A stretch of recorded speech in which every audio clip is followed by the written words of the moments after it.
Good evening, ladies and gentlemen, and welcome back to another edition of the Comicsgate Commandos, number 58. Wow, it's been quite a week. It's been a really weird week for me personally. First of all, I redid the specifications on my Smearsh here, and I totally fucked it up. Because I got a bad shoulder on this side, so like I want to have my magazines on this side. So I put my butt bag on this side instead of on the side that it should be. It's ridiculous. These are the problems you have when you're a LARPing operator. Let me bring on my co-host for this evening, ladies and gentlemen. It is Colonel Carbon Hart. What's up, Carbon? Hail, we're back. That's right. So you're upset about the stylings of your uniform there? It's less the stylings. It always looks good. It's just they just rub some dirt in it. Suck it up. You're right.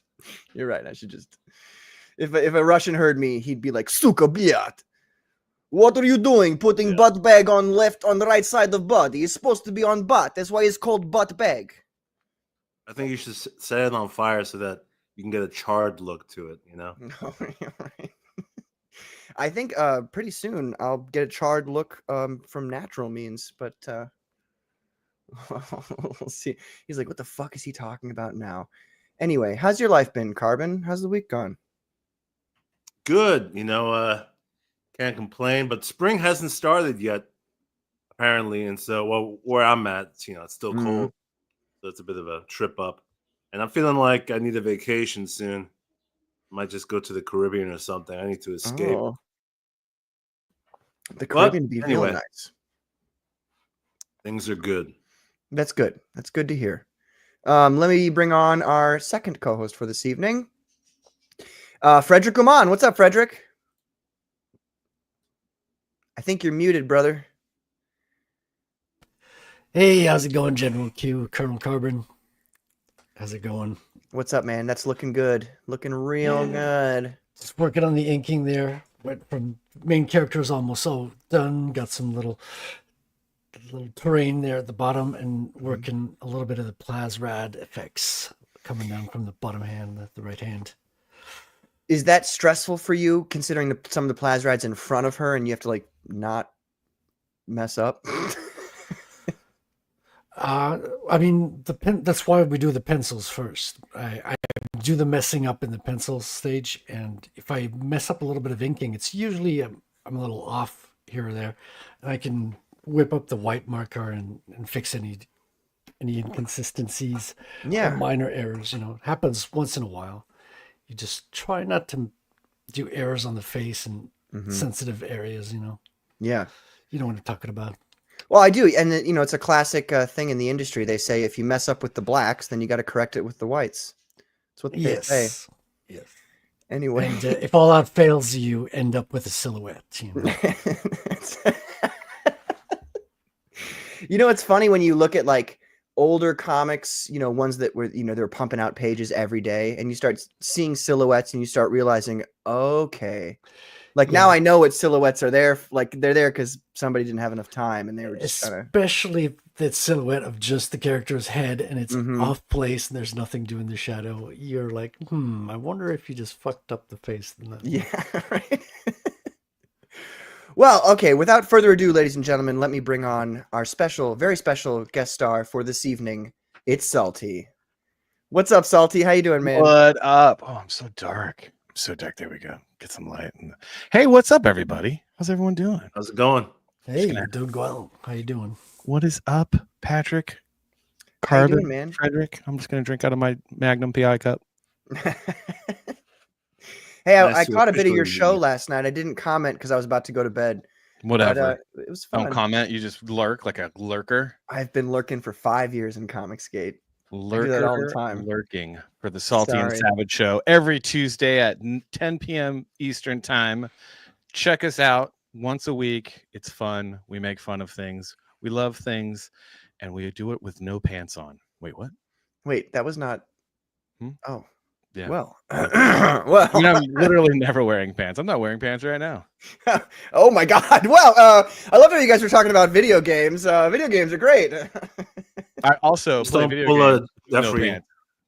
Just don't pull a Jeffrey Tubin, Yeah. and otherwise you're fine.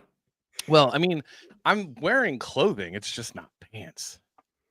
Oh, wait, are you one of those guys who like you don't consider shorts pants? You say, I "Oh, do those the aren't COVID. pants." I do the COVID mullet. You know, business up front, up top, and like PJs and just loungewear below the camera. Thongs, you know how it Yeah. is. Well, no, none of that. I don't have any weird kinks. Just normal pajamas. You know. I don't believe you don't have any weird kinks. I mean, you don't have to I'm tell us what. We don't need to pretty know. vanilla, dude. I am pretty vanilla. Vanilla is the way to be. Yeah. Yeah. I've come to that conclusion. Just feet and whipping and No. wow, this show got off to a really interesting start. None of that weirdness. I leave that all to you guys. No thanks. It's all Dungeoneer stuff, if you ask Experimenting. me. You I mean, end up whatever finding floats out your boat. that- Whatever Yeah. floats your boat. It's just not my bag, you know. I don't even like anime. That's how vanilla I am. I mean, no, I like anime. I don't like manga. That's how vanilla I am.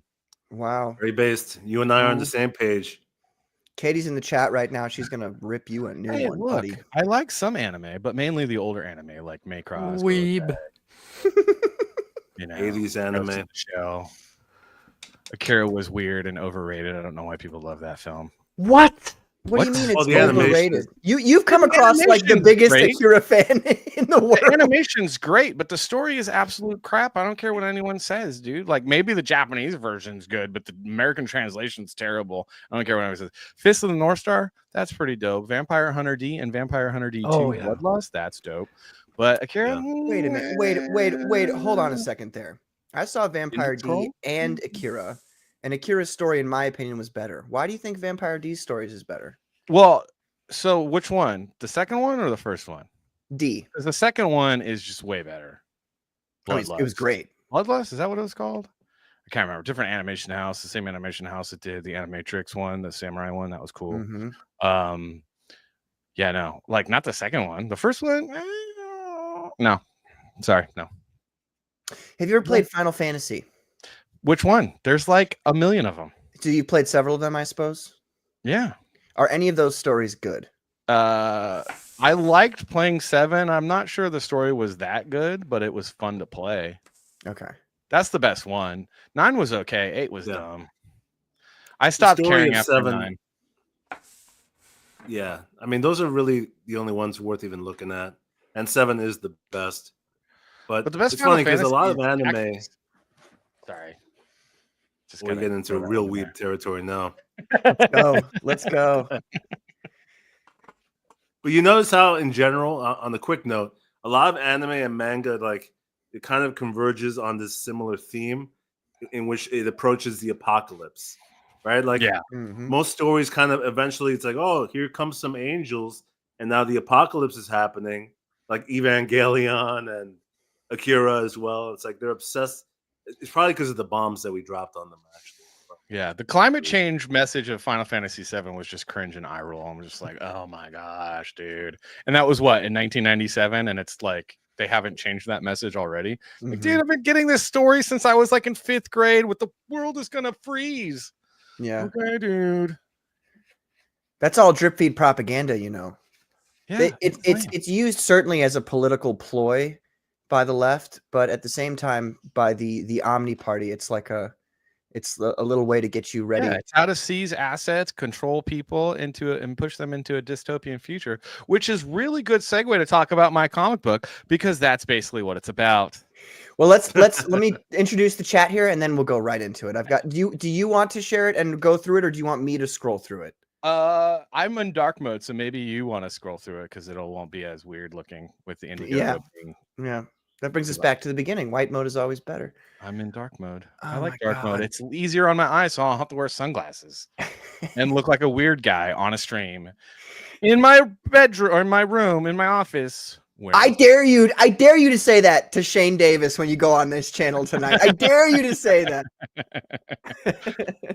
Although I don't blame you guys for wearing the sunglasses because seriously, the more streams I do, I'm like, I gotta start wearing sunglasses because staring at these screens as long as I do in a dark room is not it's not great. It's not great. Well, I have an addiction, you see. I have a problem where I see cool glasses that I like, Nice. and I have to have them. I don't So I'm know like, if I it's might as necessarily a well. problem as just a quirk. It's I just a guess quirk. that makes it sound a lot better. It's just a quirk. Yeah. I like kicking old women on the side of the road. It's just a quirk. It's a just quirk. a quirk. Well, You the know? shades works with the military theme, so at least we have a good excuse. Yes, exactly. Okay, so let me introduce the chat here. We got Frederick Guman. He's right here with us. What's up, Frederick? We have Adam Weber. What's up, Adam? Thanks for being here. Michael Ferraro says, "Hail Commandos, hail Salty, and hail chat." What's up, Michael? How you doing, man? What up, Michael? You guys should check out his channel, man, on what is it, at Gnarly Comics. Mm-hmm. So fun. He's so funny. He is funny, yeah. I've seen a few of his videos. We've got Dennis Rodriguez. What's up, Dennis? How you doing? Did you guys already have your Euro Comicsgate meetup, or is that upcoming? Let me know. We have. That's in May. Oh, it's really far off. Okay. We have Skeleton Core Comics. He says, "Hail Commandos, hail chat." What's up, Skelly? How you doing, man? Frederick called him Skelco. That's not bad either. We've got Rosario Scribe Comics. What's up, Rosario? Thanks for being here. We've got Art Haida. Hail, like, subscribe, and start internet arguments. Yes. Yes, please like and subscribe. I need like 250 more subscribers. I thought This that is I how was- dyslexic I am. Every time I see Art Haida, I read Art Hilda because I'm dyslexic.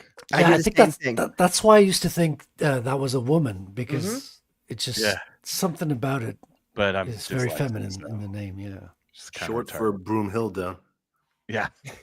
Art Hilda. And now you're not going to be able to live that down. I apologize. We've got, let's see here. We've got the Squid. What's up, Squid? How you doing, man? Look how happy he is saluting. He's like, this is awesome. I like being, I want to lift that fucking log. Let's go. Nice. We've got Salty right here with us in the room. He's in here in the room with us right now. And JJ Trujillo, he says, "Fight." What's up, JJ? How you doing, man? The only Chicano Amish person I've ever met that uses a computer. Chicano Amish in the house. Well, JJ can tell us, JJ, if you're Amish, but you use technology, are you still Amish? Or now you just So the Amish have a reserved role that is dedicated to evaluate technology and whether or not to bring it into the community because they do use some technology. And there is a role that's dedicated to that. And that person is also followed by somebody else to make sure that they don't fall into like dangerous rabbit holes. Oh. I suspect JJ is one of them. Well, one of the followers, because he gets into some crazy rabbit holes. I just think in the post-apocalyptic world, the Amish become the what's it called from Fallout? The guys that wear the power armor. The Brotherhood of Steel. Brotherhood of Steel. Yeah. Yes. Collecting technology. This isn't good for you peasants. We'll take care of this. Seems about right? That's what happens. The Amish become the Brotherhood of Steel. That The would be worst so faction amazing. next to the what's it called? The cloners. Why is my brain not working? Oh, okay. I've been Now hold calling on a forever. second. Okay, you fucking. First of all, you took a shot at Akira, Yes. so that's one strike against you. Now Yeah. you're saying the Brotherhood of Steel are one of the worst factions alongside the Institute. Yeah, they're techno fascists. What are you talking about? Like that's They're the thing about ones with the Fallout is power all- armors. What do you mean? They're Fallout, the only. in Fallout, all the factions are terrible. You have to choose the least terrible faction, and the least terrible faction is me destroying everyone and partnering with Yes Man. That is No. the ultimate No, the least. Okay, first of all, the least bad anarchy. faction is the Enclave. The Enclave is awesome. The Enclave is the worst. They're so Um, great. They're The Railroad worst. is the worst. The Railroad is terrible. Also, you should blow them up. Yes, 100%. Brotherhood of Steel, terrible. NCR, tolerable. Useful idiots. Yes. Use them, because the Republic is always good. Everyone else is terrible, man. Everyone else is terrible. Caesar. I Izar never got deep. is the worst. Never got deep into Fallout because there was just too many of them. And since I played Half-Life 2, What do you mean? There's I'm only a bit of 3. a- 1, 2, in What? New Vegas. There's so many. There's 1, there's 2, there's 3, there's New Vegas, there's 4, which Yeah, there's does a not lot. count because it's terrible. but And to there me was it that felt Fallout like Tactics. Half-Life 2 already did the job very efficiently of like condensing that story into a very quick game. What? It's entirely different. What do you? I mean, Yeah, I love seriously. Half-Life 2. Half-Life 2 is one of the best games of all time, but there has nothing Well, I to do guess, with Fallout. but I mean, more so is the narrative of the beginning of it being, apocalyptic and you kind of fending for yourself and discovering the world. Like that vibe to me was brilliant. So It really was. to me, that was the best first-person game ever. My favorite part of Fallout 1 is the intro where they say that Canada was annexed by the United States. Excuse me, sir. It's Beautiful. Canada. It's pronounced Canada. Right. Oh my God. We'll have to agree to disagree on this because I hate to prove you guys wrong. So we'll continue here. I mean, Carbon's not wrong. Half-Life 2 is amazing. Yeah. Well, by Half-Life the way, 2 is like Fallout 4. It's just disappointment. No. why would you? Well, we'll just have to say move on. something like that? Oh, wait, I'm on. We're gonna move so we can get to your comic because you only have a limited time here. But Rowan, I just throw shit out. Half-Life 2 is so good. I don't even know what you're. I've never played it. I was just talking. Oh my! I have no idea actually. Don't worry, Patrick. He's got another show to get to soon. We'll be able He's to. just trying to move whip on. me up so that I take it all out on you guys. Oh after man, he- I know I'm terrible. Actually, no, I have no opinion on Half-Life at all because I've never played 1 or 2. Yeah, Dude, I know. if you were to play 1 right now, or 2, I mean, you would be astounded by how almost like a modern game it is, like in every way, except heard better good things. in most ways. I've heard good things. I just don't like first-person games. Oh, well, that's fair. That's fair. I can appreciate that. We've got Immortal Rising Comics. What's up? How you doing, man? Nice to see you, Aaron. And we've got. I already said hello to Art Haida, didn't I? I did. Yes. Carbon, how are we supposed to simp for you if you refuse to get a webcam? That is a good statement. Yeah, it's true. Well, once I monetize my channel, then everyone can simp as much as you want. You should Then get the like camera a. will come on. You should get a Muppet Carbon, and you could just like hold your hand in front of the camera and have a Muppet. Yeah, a Carbon. puppet's a good idea. Yeah. You know, Carbon, I feel like I want to pay a ripoff first to make a puppet of these pictures of you and then just send it to you. I think that's what I'm gonna do. Actually, that'd be hilarious. Would be amazing, dude. And we have to set it up. Somebody with better technological expertise could set it up where you know how those people have, like Lord Otter, for instance, Frederick. Oh yeah, the and a few other the ping where tubers. it talks while you talk. That's really cool. Yeah. We've got Zombie Boy. What's up, Zombie Boy? Welcome. We've got Katie Did's channel. Hello, Katie. How are you? Hey, Katie. Oh, she thought you skipped her, but you didn't. You just hadn't gotten to her yet. Wait, is it further down? Well, we'll see. Yeah, we'll see. See, she's so sensitive. You know what I mean? We got Grogu. Hail and goodbye. Oh, wow. Wow. What I just fucking do? And probably because I was all Half-Life 2 is terrible, even though I never played Yeah, it. right. Talking crap about something I've never have no experience on. We've got Flady says Gungrave and Starblazers for the win. What's up, man? We've got. Yes, he is, Katie. Calm down. Jeez, God. She's. Oh my God. I give her so much trouble. Tom Tuttle. What's up? Hail Commandos, he says. What's up, Tom? How you doing? Grim Jim is here. Brotherhood, although bad in the game, always were the best. I would agree with you. There are, yeah, you're right. They're all bad. Agree. But the Brotherhood or the Enclave are the ones you got to go with. Bad Fallout take, bro, says Jay Bama. From who? From me. these guys? Because I said I'm not into it. No, but I never said Fallout's bad. Just that the vibe of it reminded me of a few other things that I already played. I just spent the whole weekend like discovering modding in Fallout New Vegas, and it's pretty cool. Like you can pump up the art to make it like a modern version of it. It's pretty cool. Tale of Two Wastelands, greatest. Yes. Yeah. I was literally waiting for. I tried to download the game Stalker Gamma at least 4 times yesterday, and kept messing it up. And I don't know what the problem is. It's one of the best games of all time. If you haven't played it, you guys should check it out. It's only on the PC. Yeah, so I was like, that's the only way to play video games. Hello. Yeah, you're right. Well, you're right. Steam Deck's pretty cool. I've just got this a portable console this year. I got it here. I could show it to you. It's like it's a computer in your hands, and it's What? freaking, A computer in your hands? yeah. I've seen that. That's sweet. See? That's never been done before. And I got Fallout playing right here. Oh, look at that. That's pretty cool. That's awesome. Yeah. That's very cool. I'm Got about the to die cowboy soon. hat and the So is it- boy on. Is it like Blu-ray connected to something, or is it literally a computer? No, it's a Linux computer. So basically, Steam have put out Steam OS now. Mm-hmm. So they've got their own version of Linux, and with Wine, it plays like games even better than on the PC, because the PC has like a bunch of other processes in the background that kind of slow the gaming, whereas Linux it's kind of dedicated. The whole processor is dedicated to your game. Huh. That's And, fascinating. yeah, you can go into desktop mode. Dude, I was streaming to StreamYard my game as a test this weekend. Like I could play a game and have it StreamYard open in the background and stream the video. You can plug OBS into it. It's a crazy device, like intensely customizable. That's very, very cool. Very cool indeed. I would like to say J-Bomb, I don't think has ever been here. So welcome, J-Bomb. Thanks for watching. Yeah, welcome, man. What up, Jay Bama? The Squid says, I'd rather play Portal. The cake is a lie. Portal's a great game.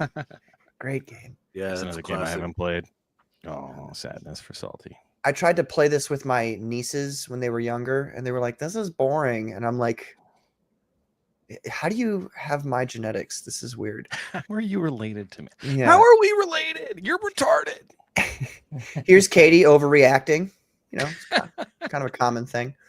And Grim Jim says Ghost of Tsushima had a Kurosawa mode where you can play like a Kurosawa movie. I took an edible and had a really intense weekend. That game is pretty dope, I have to say.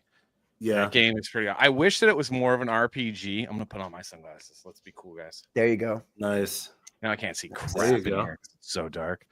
That game's awesome. I just wish it was more of an RPG. A little repetitive like Assassin's Creed, but still, man, I Mhm. love that combat system. So fun. Yes.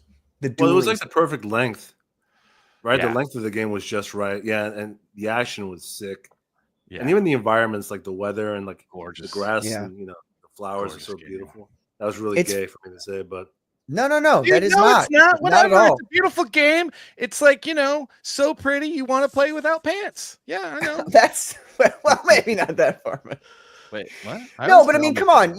There's many people I'm sure who've gotten into a game like Stalker 2, for instance. I have like just sat there and stared at the environment for like at least 2 minutes, just Yeah. looking at it because the flora and everything. It's so beautiful. It's so amazing. And we got Stray Beans. What's up, Stray Beans? He says the author Harlan Ellison wrote a novel called A Boy and His Dog, which is about a dude and a dog named Dogmeat. They're both named Dogmeat in a post-nuclear wasteland, and includes 1950s style underground fallout shelters. I have to read that book. That's a Yeah, classic. that's one of the inspirations to Fallout, along with Mad Max and a couple Mhm. of others. Well, Harlan Fallout Ellison. 3, because Fallout 1 and 2 is a little bit different, right? But Fallout 3, I think, took heavily from that, like heavily. Even the fact that with the cattle dog that's from Mad Max, they put the cattle dog in and they named it Dog Meat. It was. I mean, look, 3 is I personally 3 is my favorite. Gameplay wise, New Vegas is the best, but that's why Tale of Two Wastelands is. Yeah. New Yes. Vegas was made by the same developers that worked on 1 and 2. Yeah. But they were hired by Bethesda working on top of Fallout They 3 got code. half the time to work on it than Fallout 3 had. Half the time it's twice as big. Now, Not fair. in fairness, they already had the engine all set up and a lot of the assets that they reused. Well, probably Yeah. good 30 to 40% of the assets. But that game like ends abruptly, and you're like, "Wait, that's it? It's over?" Oh. Yeah. Which one? What do you mean? Which one? New Vegas. Fallout 3? Oh, New Vegas. No, New Vegas Yeah, ends very there- abruptly. There's 4 DLCs you can get as well Yeah. to That's true. add on to it. It's very Well, the best thing to do in life is to do all the DLCs from 3 and New Vegas, and then link them together and Tale of Two Wastelands. true. Yes. Yeah. Yep. You got to check that out, Frederick. You got to Yeah, stop doing I was what you were watching a doing. video about that literally right before the stream. So I'm definitely going to try that out. It's pretty cool. Yes. You'll never And if want I to were play you- Fallout any other way. Yeah. If I were you, I would start in the because have you played 3 and New Vegas already, Frederick? Yeah, but a long time ago. Okay, And I would I've start never in finished either. start in the place that you like less. That's what I would say. Yeah. Start in the place that you like the least. Yeah.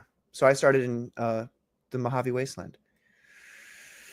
Let's see here. Okay. So, okay. Oh my gosh. Look at this. 8 o'clock already. We've only got like 25 minutes with Salty.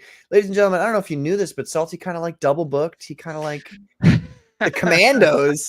Those guys are losers. Double like, book. I got you double know. booked. Okay. I'm sorry. I'm sorry. Well, first things first, let's get this. I wanted to mention this. Because some of the art that you've shown for this, like it's different in my opinion, and you could correct me if I'm mistaken, than the way it is in Silence Dogood. But People's Republic Blue Flame, ladies and gentlemen, I'm going to show you what you got to do. And see, I'm doing this all at the same time. You got to, I'm in all caps because I work in the automotive industry. This is my email. Everybody knows this is my email. Why are you yelling at me through your typing? Sorry, I'm trying to.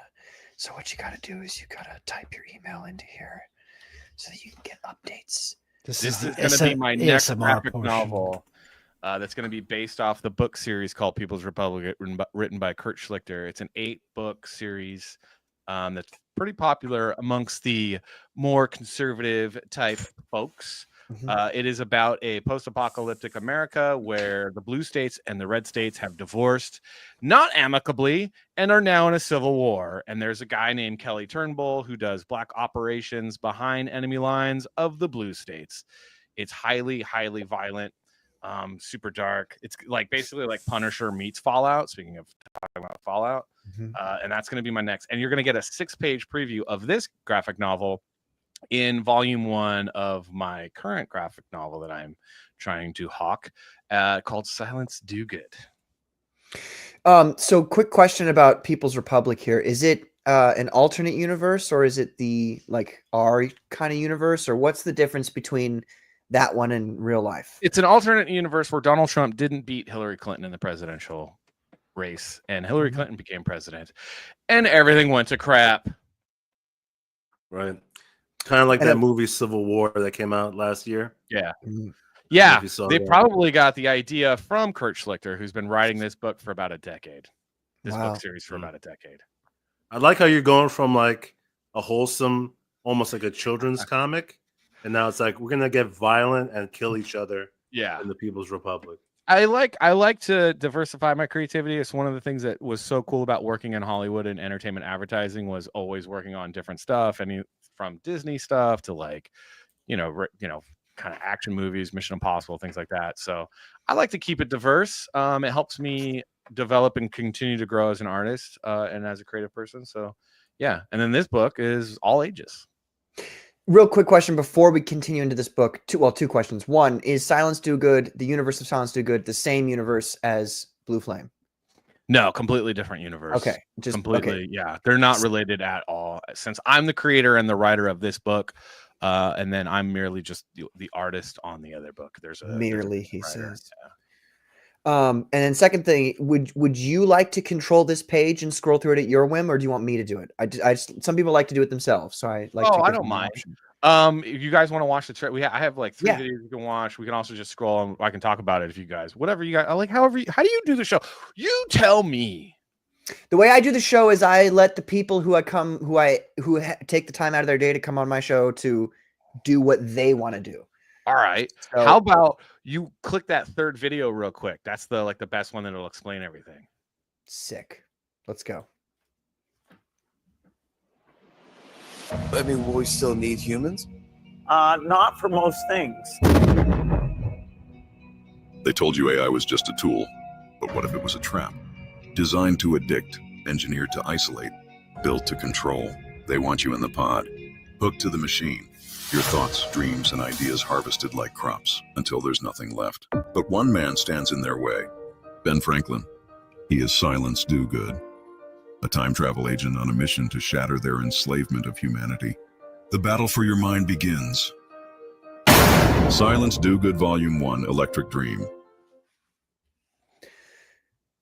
So obviously, AI. This is the thing that's on everybody's mind these days. Yes. Most people just kind of they're like, it's happening, so you might as well just accept it. How do you feel about that?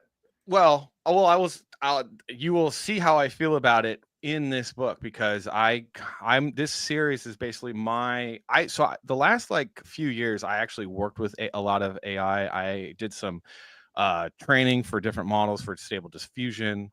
Kind of got into that whole world about 3 years ago. Started getting into it about 3 years ago for when I was a creative director at an agency that I was working at, because they were really kind of trying to develop and understand and utilize AI.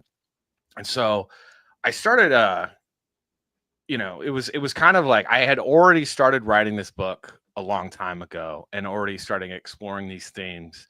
And as I worked with AI, the more horrified I kind of became, not necessarily in the sense that like it's this end all to be all, but like just kind of my imagination going, because I'm always thinking of things and just seeing how, COVID happened, and we learned about the WEF and what they're really about, and then thinking like how they would use AI.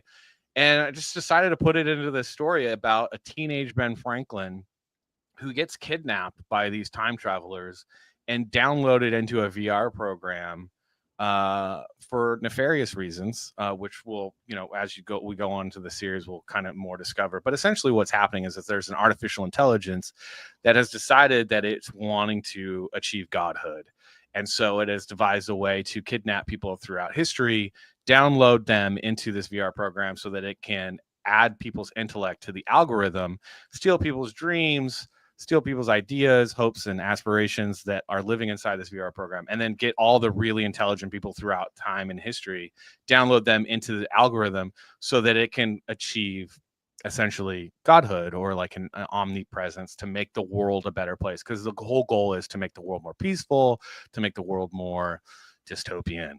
So it's this dystopian future. And this story is essentially Ben Franklin getting out of the VR program, and then discovering that this future that he's in is disgusting and horrible, and wanting to fight back with a lot of robots and lasers.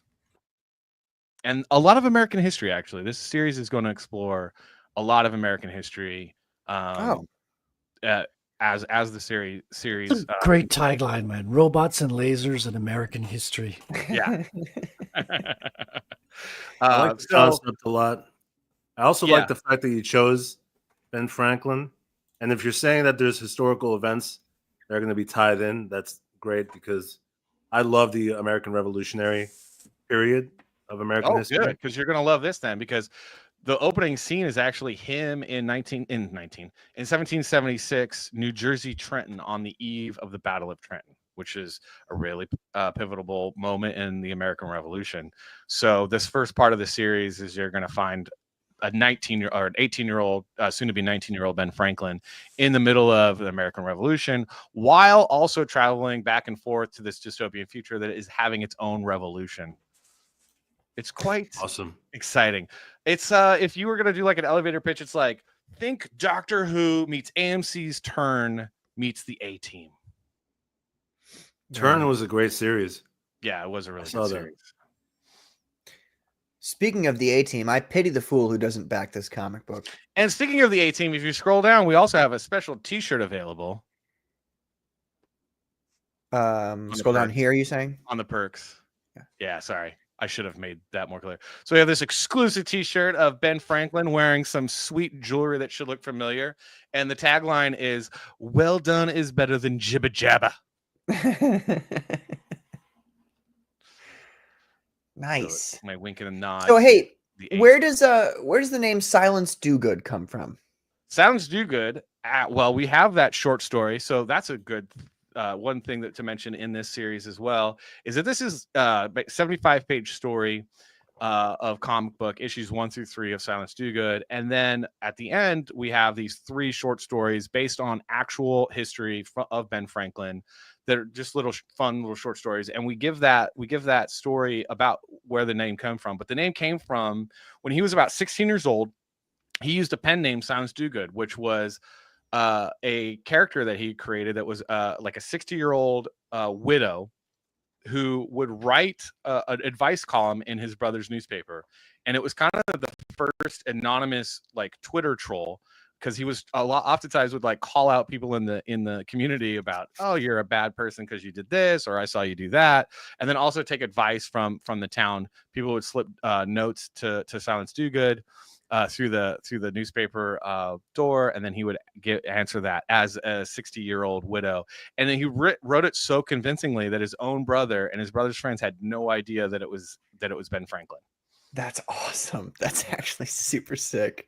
So I thought it was a cool moniker for, because he's traveling through time, and he doesn't want people to know that Ben Franklin's traveling through time, because that would be a terrible idea, thing to happen to the time continuum if people knew that, Ben Franklin was his time traveler. So he's going by by his also known as Silence Dogood, time travel agent. Very cool. Yeah. Very cool. I want to ask you, Sean, because I heard on another stream that you used to do art at Disney, right? You worked for Disney. I worked for Disney. That was my second job ever my third job ever out of high school. I started working at Disney at 18 as I was an intern, and then I went to become like a production artist, so like assisting other artists, and then all the way up to became a digital artist, doing a lot of like video game covers for Disney Interactive and things, and like some storyboard art and things like that, concept art. Cool. So I got mainly for like consumer products. So I wasn't one of those people like fortunate enough to work on the films or the television shows, but I was working I got to illustrate a lot of Disney princesses for packaging and clothing and all that. Got to. I love the way you phrased that. You could have said had to, but you said got to. I thought it was, it was a huge, dude, got to, hell yeah, dude. That was a huge opportunity and blessing for my life, of being able to work at Disney at that young of an age. Are you kidding me? That was like a privilege. Well, it's good practice. Yeah. No, Well, you have to talk about credentials too. I'm just saying you could have been drawn like, Jafar or like any of the cooler villains, No, got to draw a lot of Atlantis characters though, and that was I loved it. Ooh, Atlantis. That's a great movie. Yeah, I got to work on that style guide. That was fun. Wow. When did you transition into doing comic art? Were you always into comics, or? I was always into comics, but I had the type of life where I was not able to.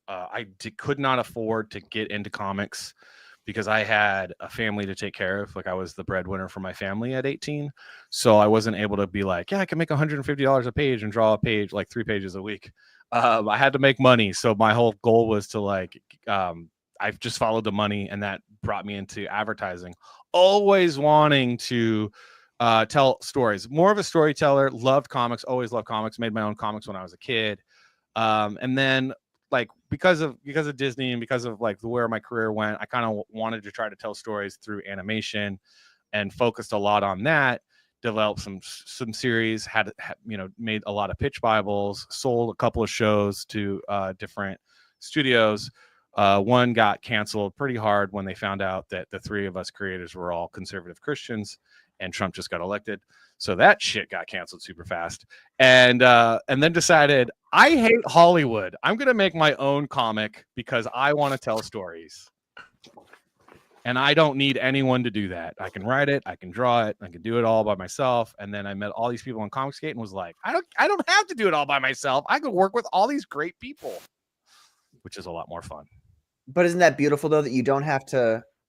Because I don't know, 20 years ago, you have to go through a publisher. You have to go through these correct sources of people. Yeah. You don't have to do that. Nope. One of the positive aspects of the internet, that goes along with all the negative ones. And I have to ask you also, I don't mean to lay so many questions, because I know we're short on time with you, but at one point I heard you mention that you were a part of Friends of Abraham. Am I right? Friends of Abe. Yeah, it was Friends of Abe. Yeah, FOA, Friends of Abe. Used to hang out with a bunch of people.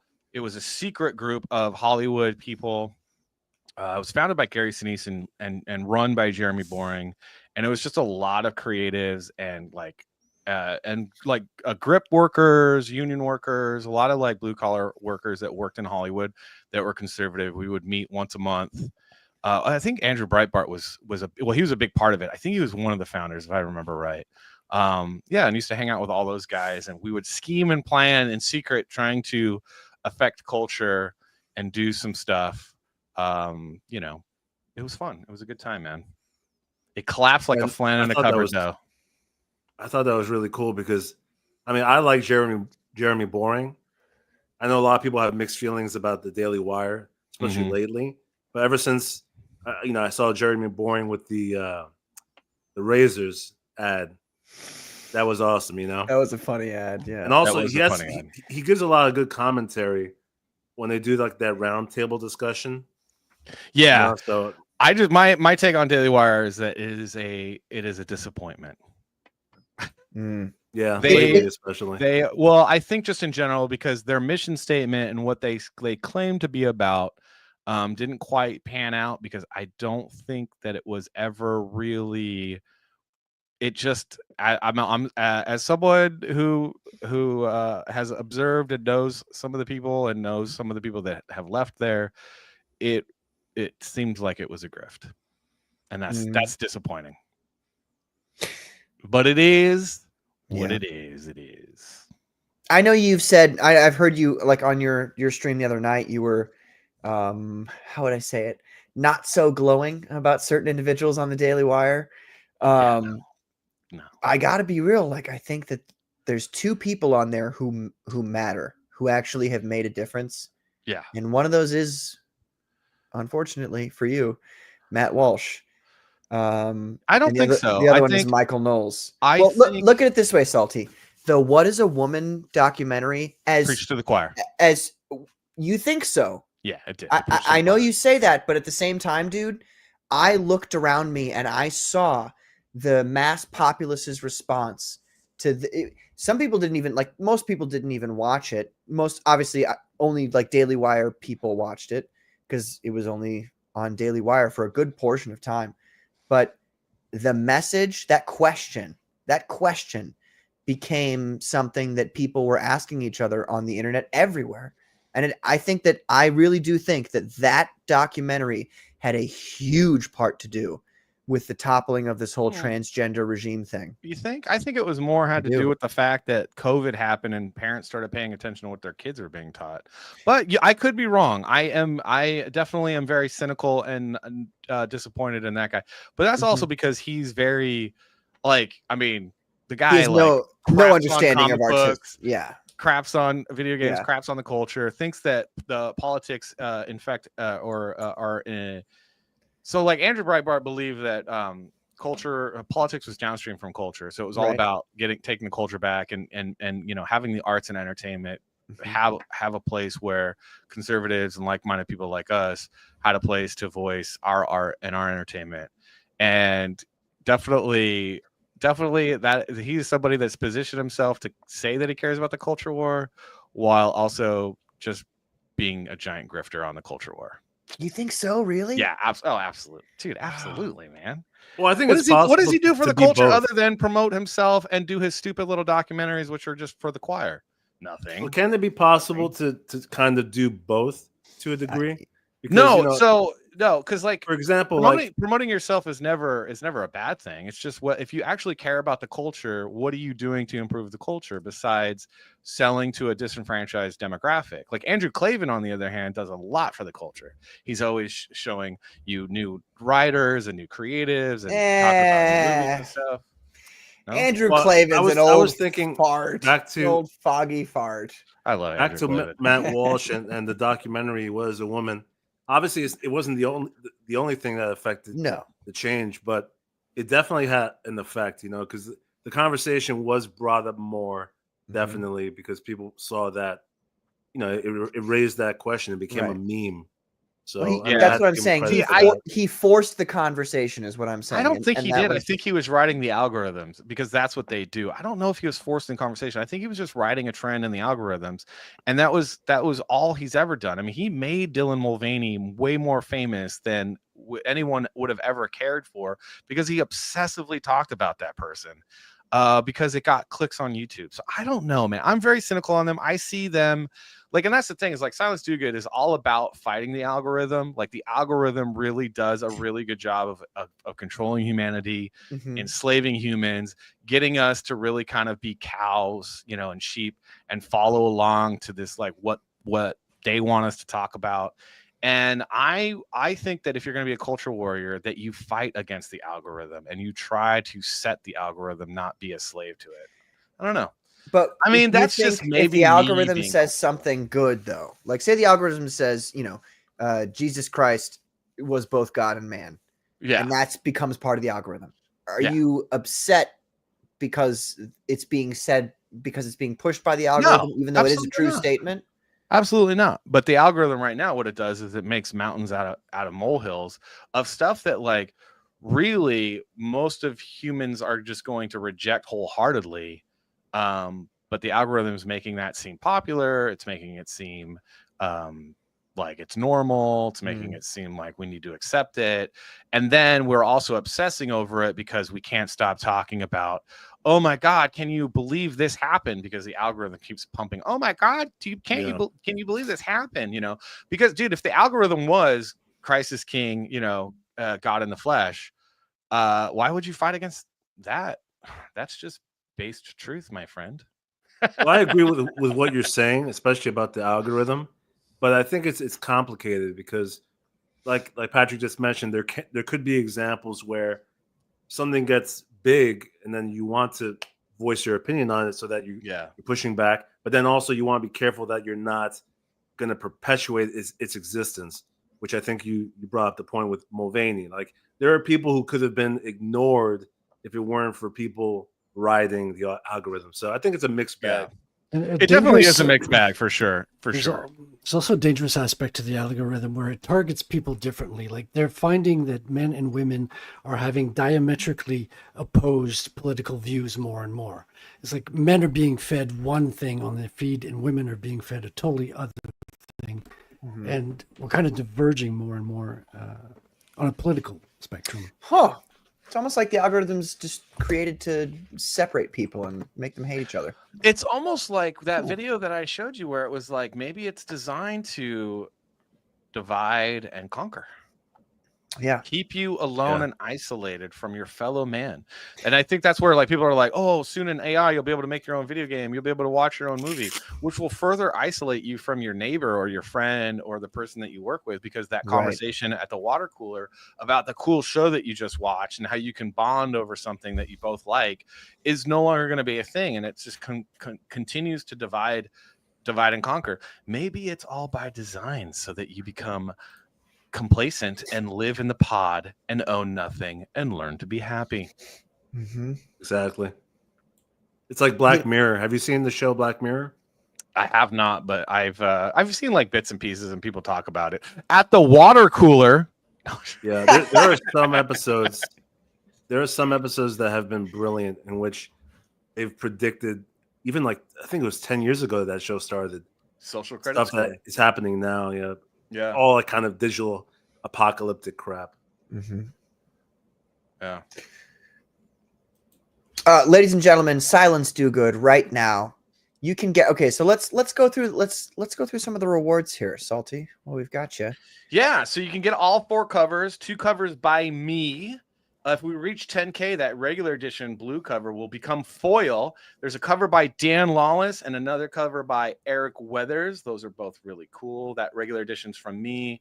And then a 4th cover by yours truly, colored by Jason Wright. So super fun. But yeah, you got the Eric Weathers and Dan Lawless cover, which are really awesome. I like my cover though. That's my favorite. Naturally, my favorite. Of course.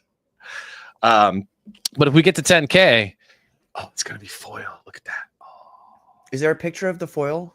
There's no picture. Was it holding it? I'm holding it right there. Oh, wait a minute. Sorry, I was looking at the screen. Hold on, let me make you big. Hold on. Look at that. If we get to really 10K, nice. Oh my God, dude. Oh, that's dope. That's so sick. Dude, right? Guys, we've got to get to 10K. Look at that. Which is that your cover? Yeah, this is the regular edition cover. I like that. Wow. So that'll be. Put it a bit to your right. There we go. There we go. Look at that. Oh, my Brilliant. God. As they would Beautiful. say in the Vispis language. Oh, Dude, that's Yeah. so cool. so that's the 10K goal plus a bunch of other extras that you'll have in the book. We'll add some pages for some extras, make it a little bit thicker, like that bad boy right there. Yeah. We're actually, so that's, and then you got the Eric Weathers cover and the Dan Wallace cover. You can get all 4 covers.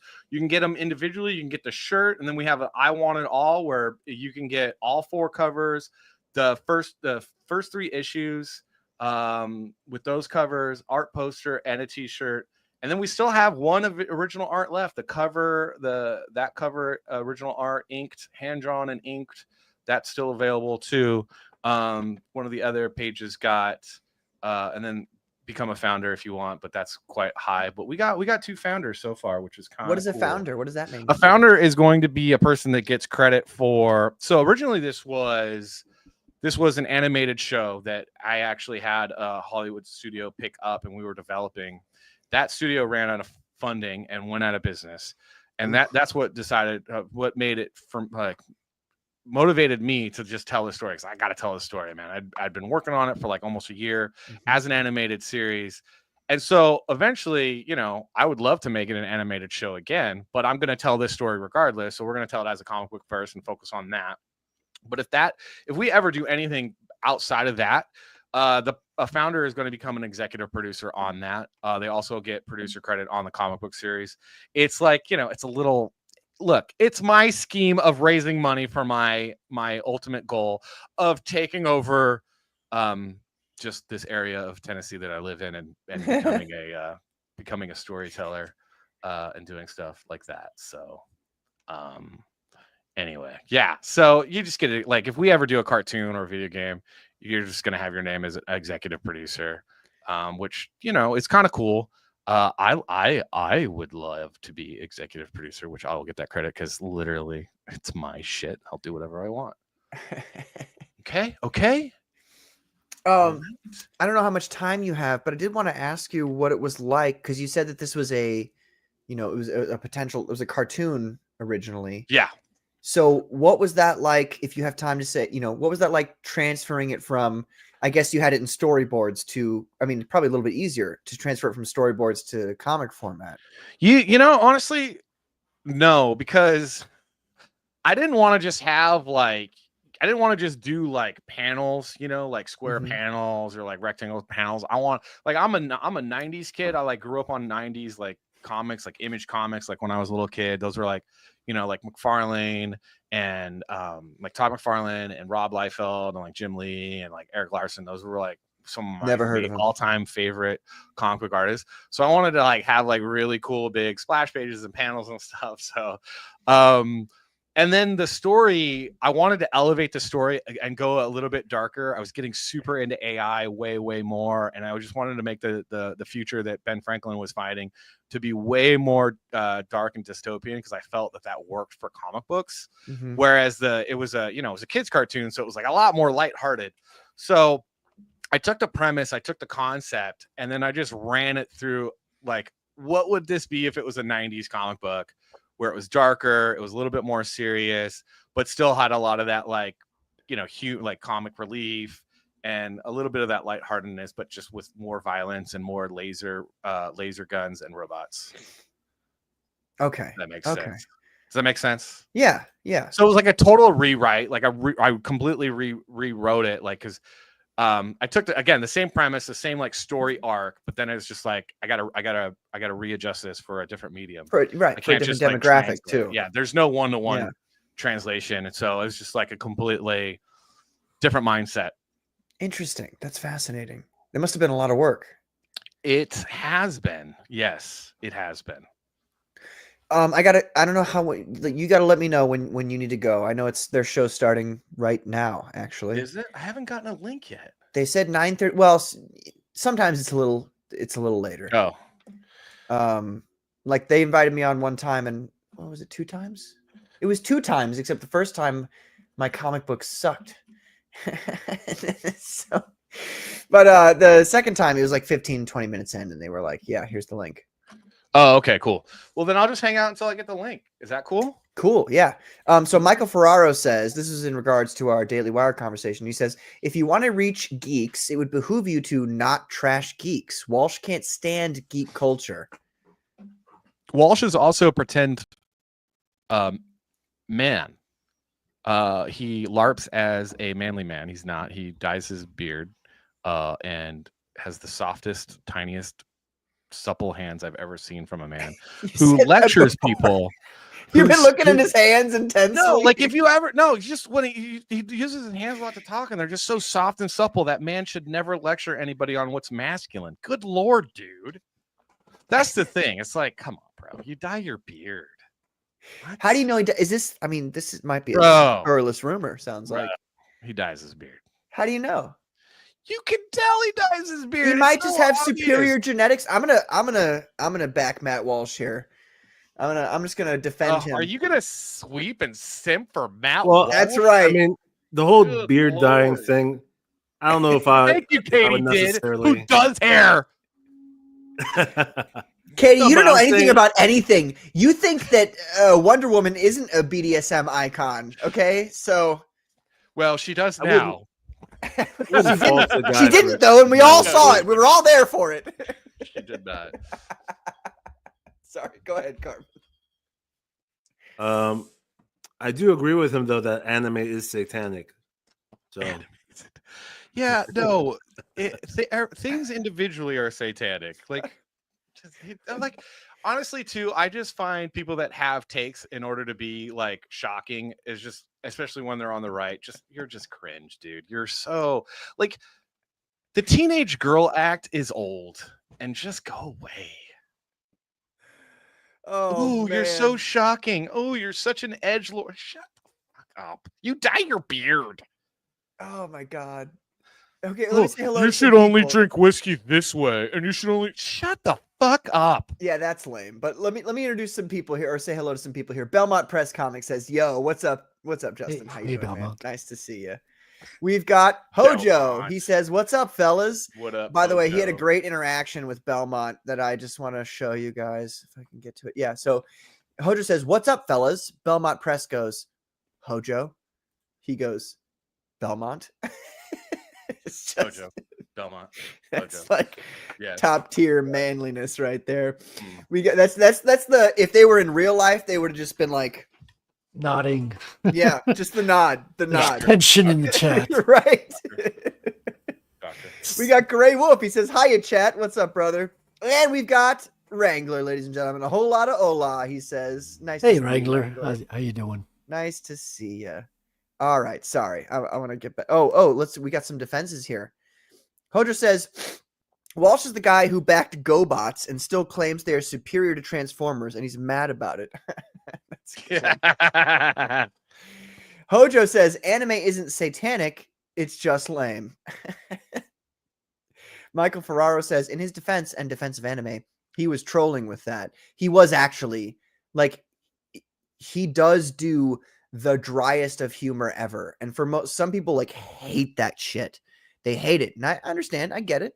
But he is the driest humor guy on the planet. So the whole anime manga thing it's a joke from him. But at the same time, I will agree with some people. My biggest complaint with Matt Walsh is that he's not artistic. He doesn't have an artistic bone in his body.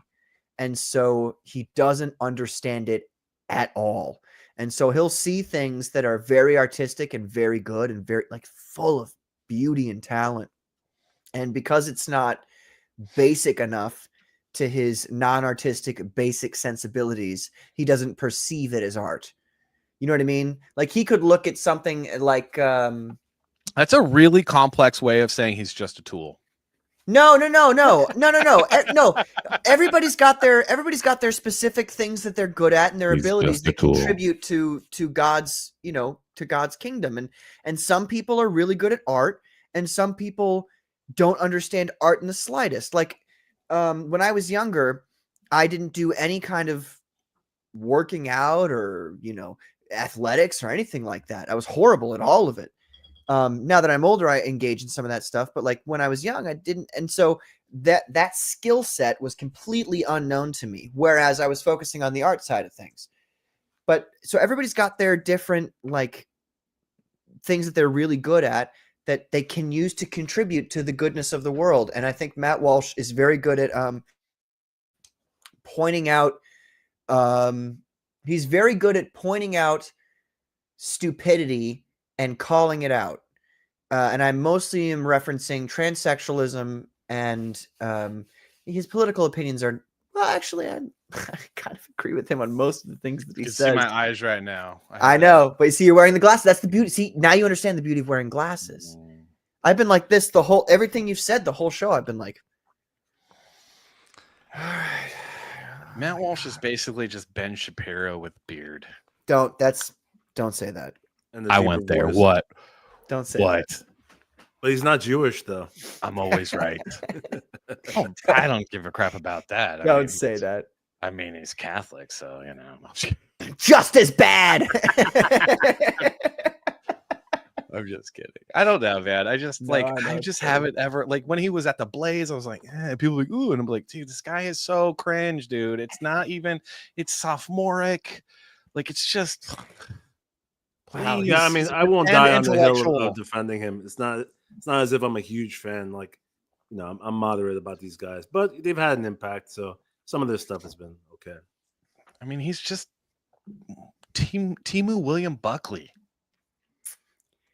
Timu William Buckley. Yeah, he's Timu William Buckley. Hojo says, I'm sure Matt Walsh's breath reeks of Cool Ranch Doritos like a loser.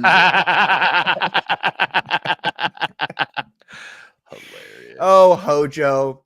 One day, the sweet Lord will strike you down for the words you've said against The Cool Ranch Only Doritos. time you should ever have anything Doritos related is when you're hungover and you get a Doritos Locos Tacos Supreme. That is the only time it's acceptable. Oh my God. Buying anything from Taco Bell is unacceptable. There's certain the sizes of the food they give you are like a third of the size of any other restaurant on the face of the planet and 3 times as much the cost. But sometimes when you're hungover, you know, back in the day at least. That is true. I haven't done that in a long You have time. to be drunk to crave Taco Bell. I feel there have been Yes. times where, like, if I drive by and I'm hungry, I'll be like, yeah, maybe I'll get some, and then by the time I get there, I'm like, no, I think it's a terrible idea. No. No. You just see Nice. Carbon driving away in his car and he's just, no. Why Taco Bell when you can Del Taco? Just saying. Yeah, exactly. Just saying. Get some real Mexican food. The Squid says Matt Walsh 100% dyes his beard. His beard should be graying by his age. Hojo says, and I make no apologies for Apple not being able to do a decent voice to text. Oh, you know what, Hojo? Look, Hojo, as a writer, you don't have any, there's no excuse. Like, you as a writer need to, like, this is your thing. This is your shtick. You know what I'm saying? You got Just because he's trying to be efficient, he's learning new ways to be efficient. Hello. This is like close to AI. The whole, you know, who do you think is listening to your voice when you say these things? Who do you think is right? Like, it's all in their Google Akashic record. As You're being mined. You're being mined for your data, Yeah. and you're not even being compensated for it. That's right. There's going to be a Hojo AI voice pretty soon. So I'd Oh, like look to at ask this. Google while they're listening to hit the subscribe button and the like button and share with And everyone back on the silence, algorithm. Pre-order silence ticket. Pre-order silence ticket. Do it. Actually, meant to say that too. You showed the book there. Can you show it again? Oh. And it was very thick, which implies that it's already done. So this one is not. So this one's extra thick because this is being sent out to everybody that backed the original campaign. Mhm. And the original campaign, like some people like got issues 1 through 3, and one of the things that is new about this new one that we're doing, the volume 1, is that we added 4 new story pages, updated the letters, updated the artwork. There was just things I wanted to improve, so I did that. It's going to be about that thick. It's like 75 pages of story, fully colored. Nice. And then we have some additional short stories in the back. And then again, a 6-page preview. And if you want to go back to the campaign page, you can see the cover for the 6-page preview of the next comic book that I'll be working on. So you get that. So there's quite a bit that you get for the money. But yeah, it'll be about that thick, but it is done. I mean, it is ready to print. We're just basically doing a pre-order so we can get, a good amount of print, figure out how many we need to get printed, and then send them out, so it's ready to go. But yeah, if you keep scrolling. Oh wait, maybe did you go past it? Did I go past it? No, you didn't go past it. There's the cover. Oh, now you went past it. You're talking about Blue Flame. Yeah. So that's the cover. That's the Okay. cover for the 6-page preview that you get too, which will be a lot of fun. So So this style looks very different from Silence Dogood style. Can you explain? It has to be different. It has to be different just because of the tone of the book. So one of the cool things about my career is that I've had to learn a lot of different, like working on a lot of different properties and doing a lot of different artwork for different properties. I've never really been able to find my own style because I've had to like match, I've had to, match Disney style, Warner Brothers style, and like other stuff. So, but working on new properties, I'm kind of finding my own style. And what I've wanted to do is find my own style for darker stuff and then a different style for the all ages stuff. And so that's what I'm kind of discovering with Dogood. I'm definitely developing that style that I'm starting to find and love. That's why I updated the pages, added 4 new pages, because it's just getting better the more that I draw. Because being a creative director in advertising, I wasn't able to draw every day. I was like bossing everyone else around and writing a lot. So, and then for this is like, I just needed a different style. I needed something that was going to fit for that theme, for it being a dark, violent, gritty, Punisher-esque type comic book. And my, the more animated, lighthearted style just wasn't going to work. So it's going to be dark. Well, I love this style. I'm like, yeah, it's cool. It's very beautiful, and it's very reminiscent of I'm gonna, a little bit of a Commandos style. A little bit of a Phenomenon style. It does kind of, doesn't it? It's a really great segue. I want to show people something really quick. So ladies and gentlemen, you may or may not be aware. Where the fuck did I close it? Oh, Patrick, you idiot. Hold on 1 second. Anyway. Oh. What time is it? I gotta go, guys. Did they send you? Go. Okay. Yeah.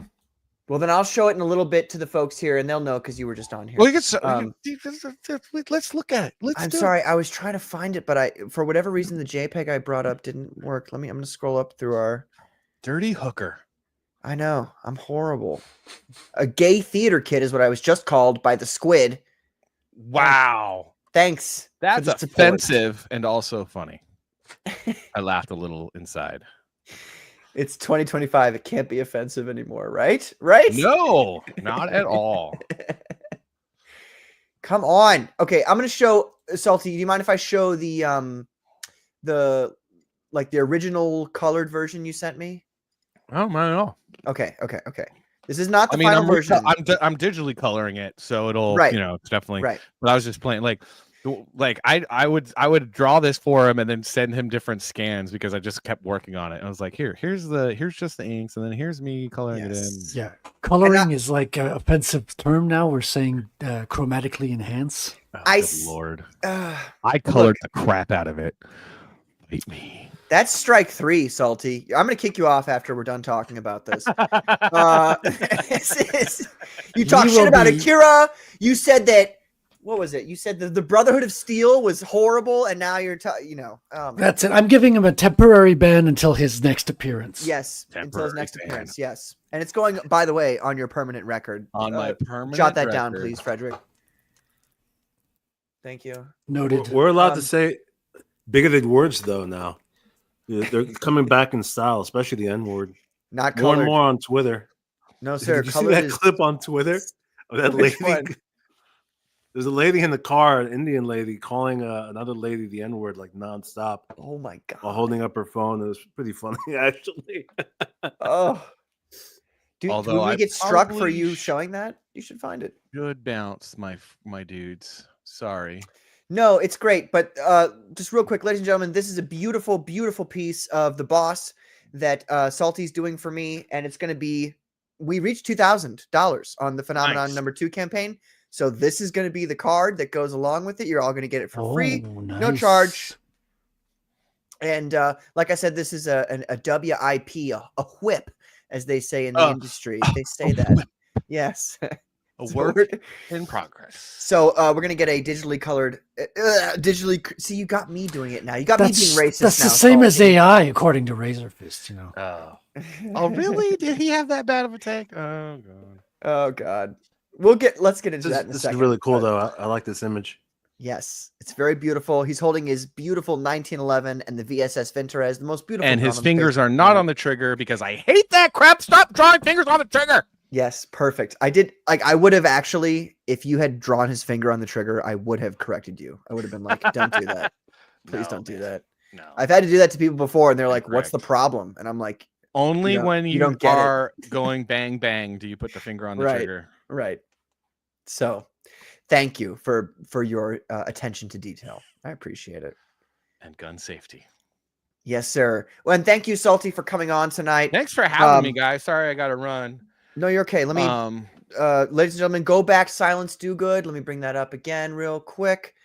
Please go back. Silence Dogood if you get a chance. And if you're not going to stay with us, if you're not going to stay with us here on the Comicsgate Commandos for the rest of the show, and you go to Pimp My Comic, you have to back the book. Then go back this book right now. Please.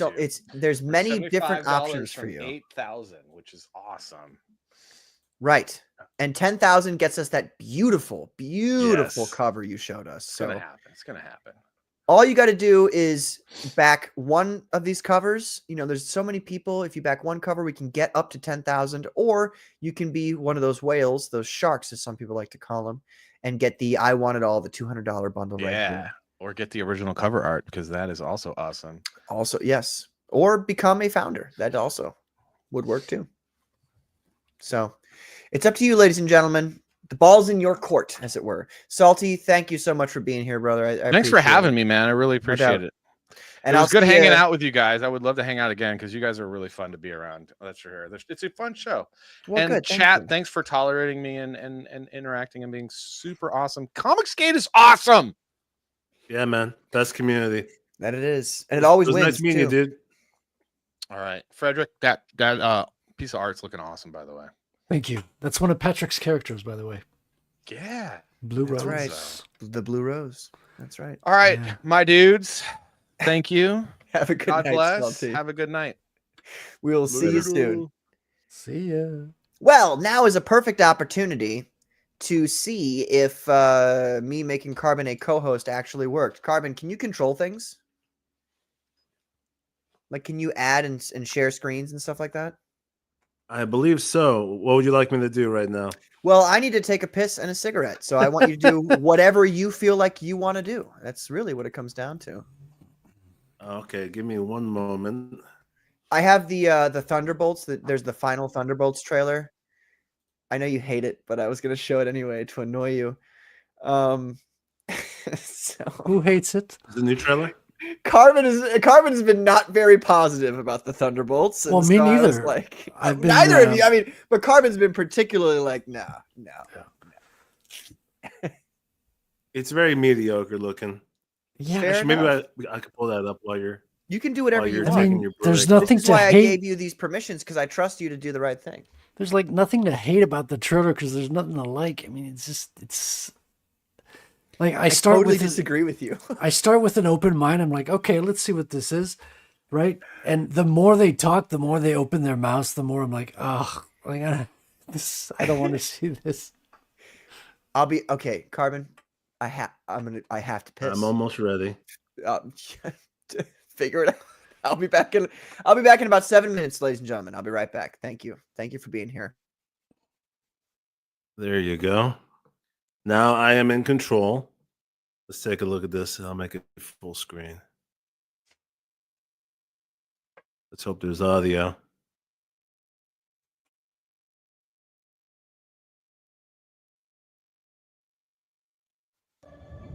Yeah. Being's a hero.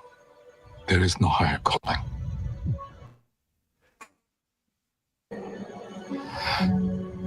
No. That's just a fairy tale.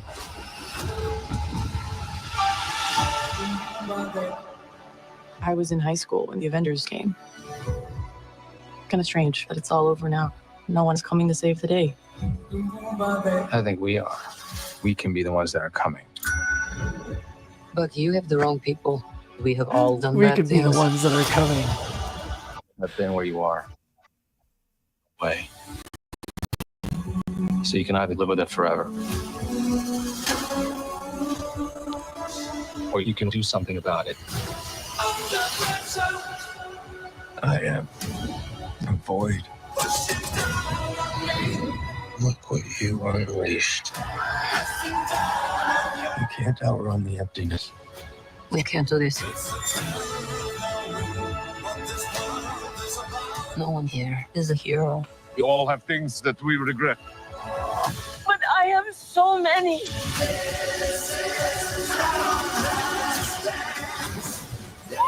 Lena, when I look at you, I don't see your mistakes. That's why we need each other. We can't stop him alone. No one can. But we can find a way. Together. Marvel Studios Thunderbolts. This is better than the last one. Much better trailer. Yeah, much better. Well, it's definitely a better trailer than the last one, Yeah. but overall, still has that. Obviously, it is what it is. The tone is Pretty gray just too and dark. desaturated. Yeah, it's kind of a turn off, especially in the beginning. Like there's nothing to bring you in. Everyone's kind of morose and bored. I don't know if bored is the right word, but it's the tone is so down and void of any energy at the beginning. It is. It is. I mean, this chick, the whole time she's just complaining, right? And she's just negative. Like I don't even want to see her, And the slow version of Under Pressure makes me think that they're bringing out the big guns because they need this to work. And I'm not a big fan of the slowed down version of it, but I must admit that the trailer gets better and better towards the end, and I want to see it more towards the end than I did at the beginning. But I'm not sold on it just yet, but it's definitely a better trailer, 100%. The previous one was, doing the opposite of what it's supposed to do. Probably the best thing it has going are the villains. This dude looks pretty cool with his powers. Do you know the name of that villain? The guy who's in shadow? I don't know any of them. But yeah, the visuals look good. But aside from everything being a little bit gray, it seems to be some good cinematography. The picture looks beautiful to look at. But yeah, I'm just not sold That's on true. the personalities.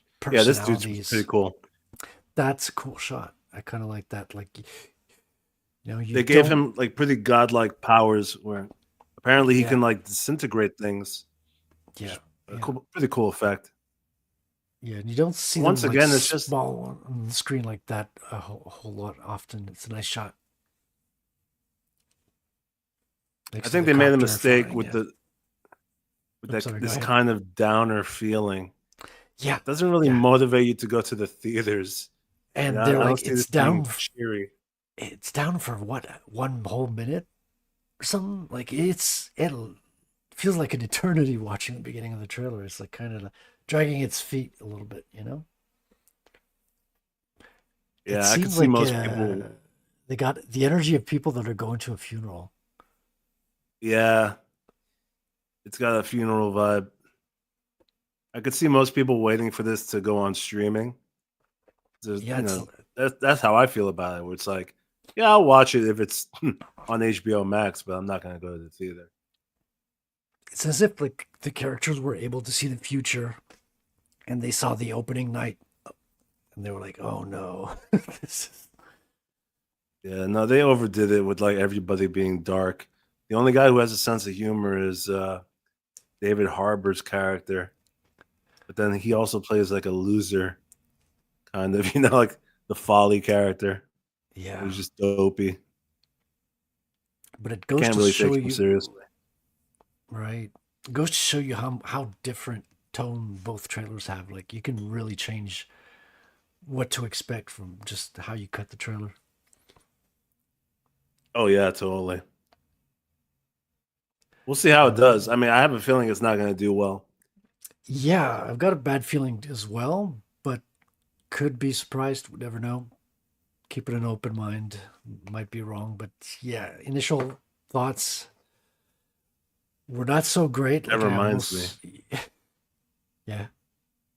It reminds me of another thing that I could pull up, take a look at that's relevant. Yeah, I'm just looking for it quickly. Yeah. Here you go.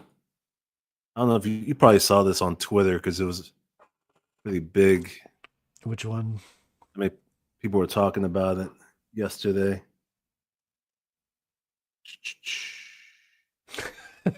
Patrick says, "Yeah, a funeral of your great aunt who you hate." I thought you liked this movie, Patrick. I thought you were into it.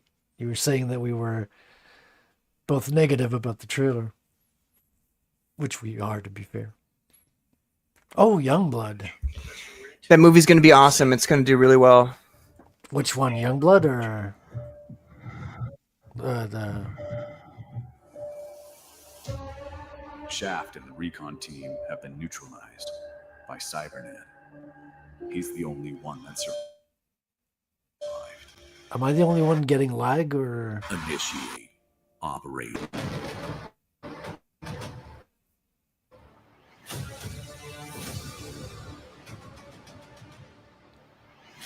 Yeah, I'm getting a lot of lag on this one. That's cool. Is that real? I can't tell if it's real or AI. Oof. Yeah, it's grinding. I leave to a for halt. 1 second and you bring on fucking AI.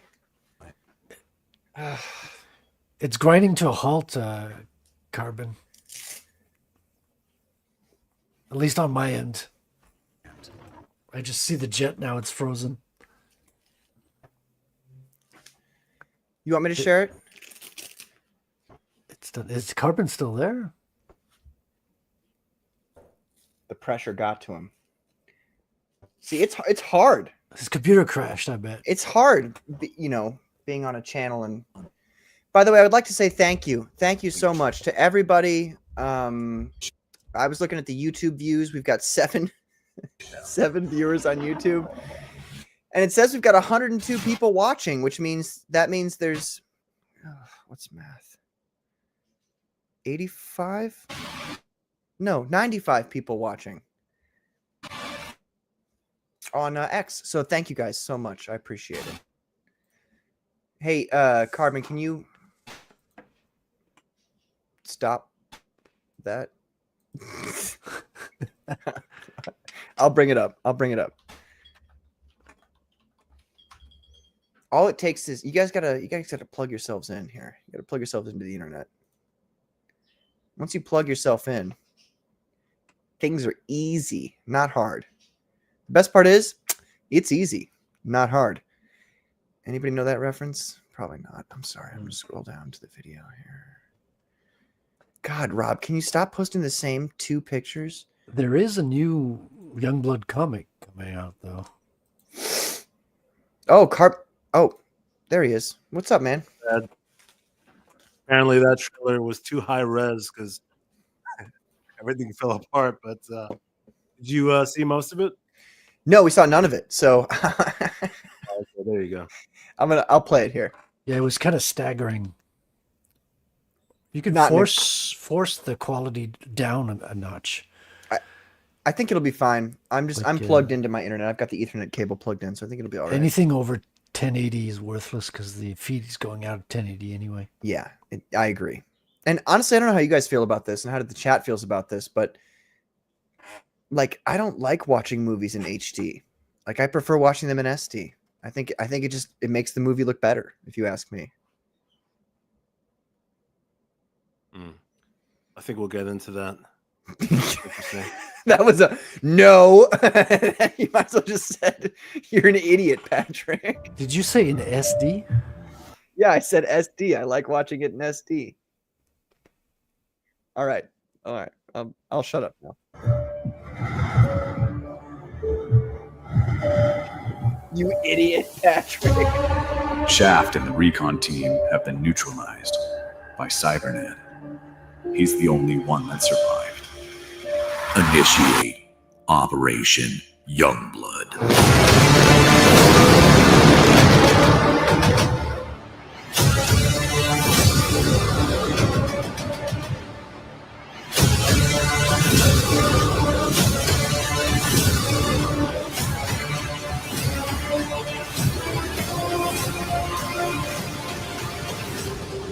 When we land, unleash hell.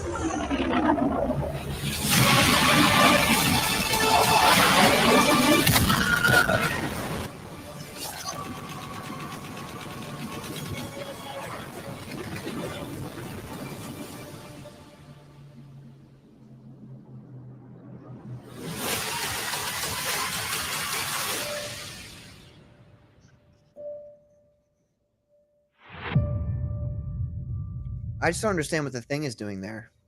You know what I mean? That's Bedrock. How dare you?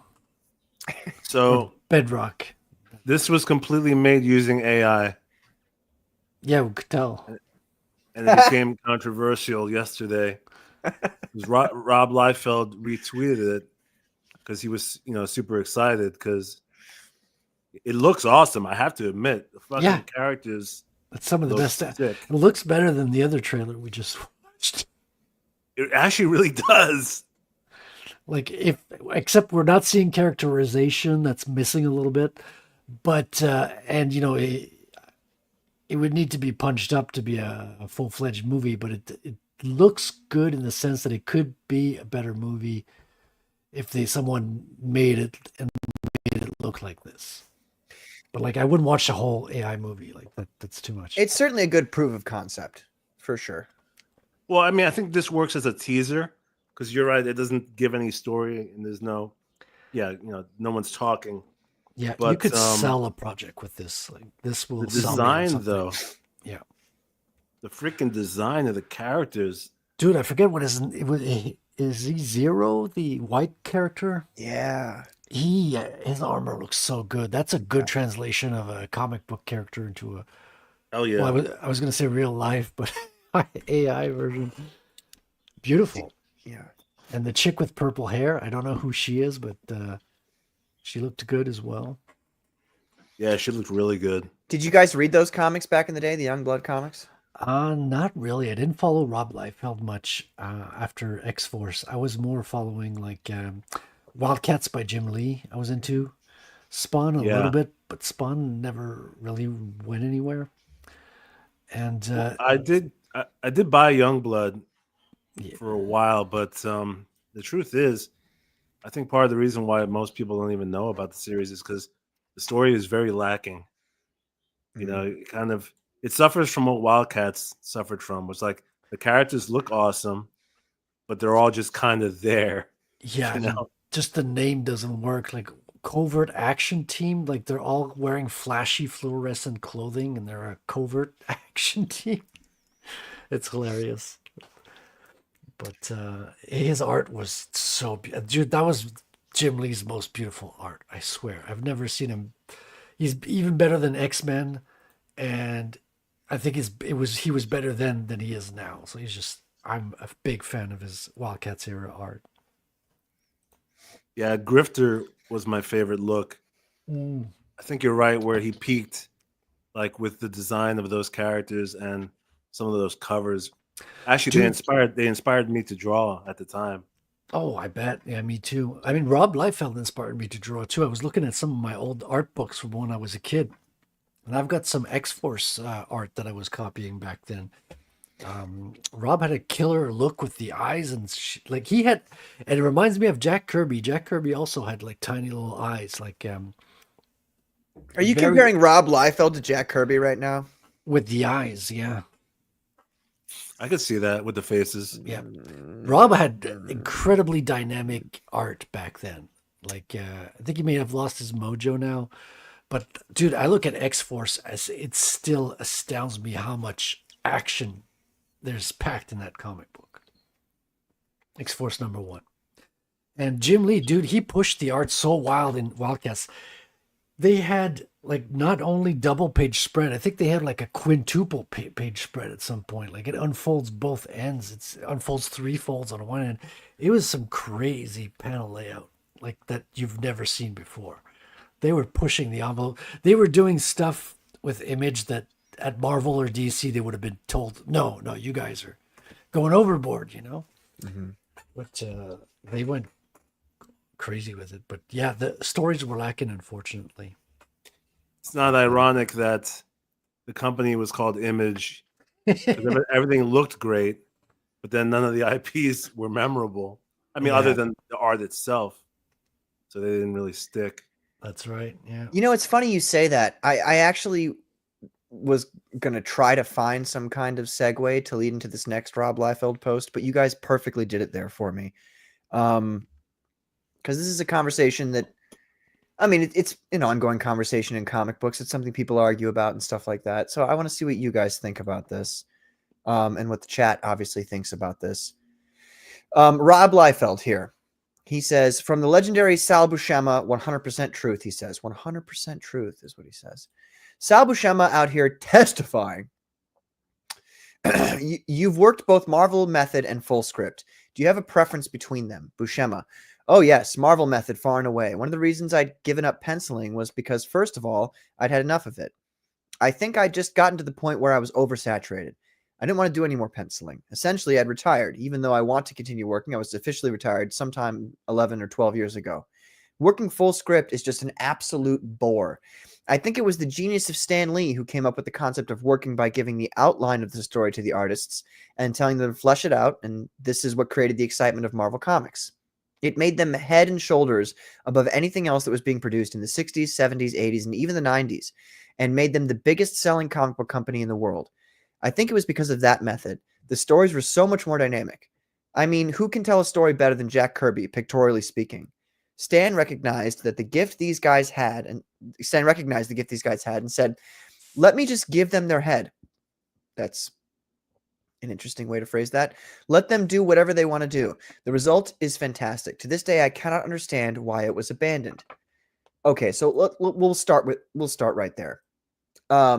So obviously the Marvel method is, like he just kind of expounded upon here. You give the artist an outline and the artist kind of just does what he wants to do. And then you write in specifics to the dialogue afterwards. So it was like I don't know, almost the way like Jack Kirby did it with Stan Lee for Fantastic Four. Hold on a second. Let me finish.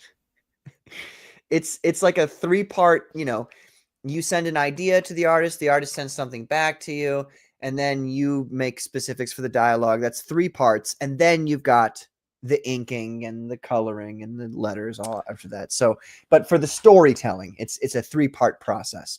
Well, okay. So Frederick, yeah, because how do you feel about that? Yeah, it's super interesting because I've done both.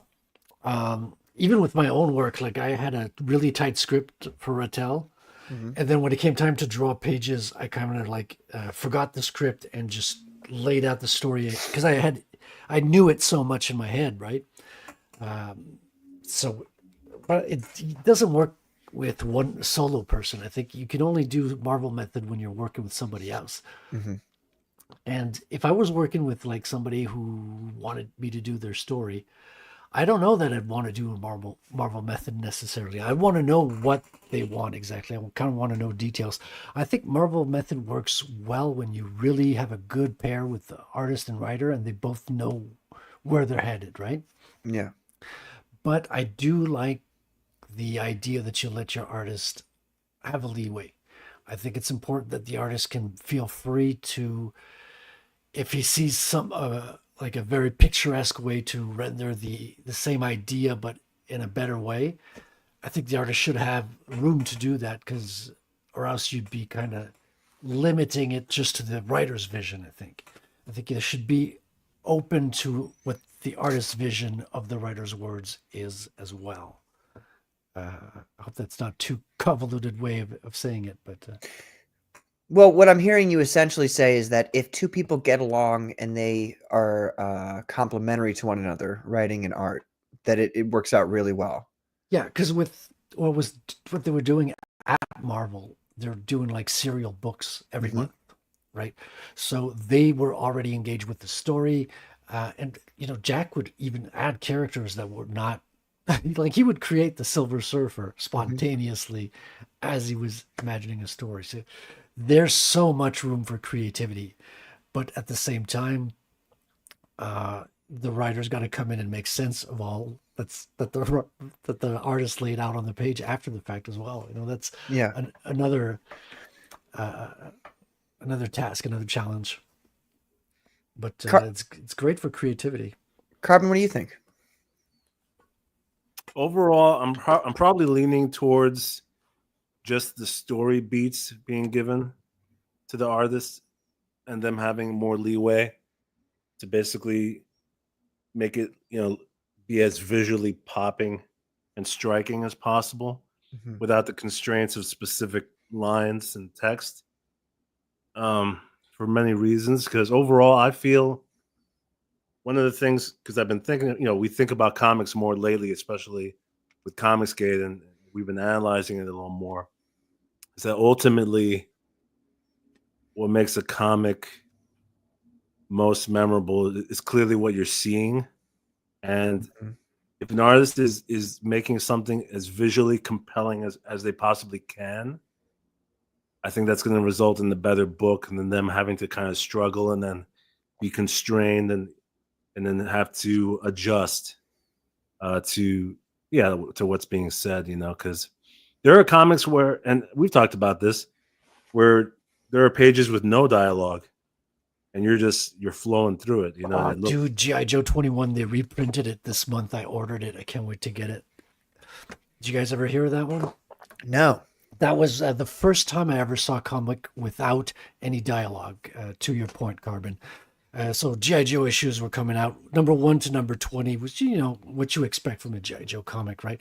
And number 21, it's about Snake Eyes going to confront Storm Shadow, right? And they're both ninjas. So Larry Hama did a silent episode where there is no dialogue. It's just one ninja going in, sneaking into a castle in complete silence, and there's just no dialogue. It's so mind-blowing that you can do a story with no words, right? I mean, there's still a writer behind there, but there's no final dialogue on the page or captions. And it works. Yeah, sometimes those make like some of the best pages. I mean, Batman's my favorite comic, and there are certain Batman books where that happens in, like, you guys probably haven't read it, but there's a book called Batman Rest in Peace, written by Grant Morrison, that has a lot of sections like that where. What happens in that? I might have read that, but I can't. You have to remind me. Essentially, it appears as if Batman gets killed, and the book goes through his experience of being buried alive and escaping it, and it's done very cinematically, where it goes through his mental process of getting out of, like, they drugged him and whatnot, and kind of having to meditate in order to do a feat of strength that's like almost inhuman. Did they bury him in like a safe? No, in a coffin in the ground. Yeah. Okay. And so some of the shots are amazing. Like when he finally comes out of the ground, like those few pages are incredible.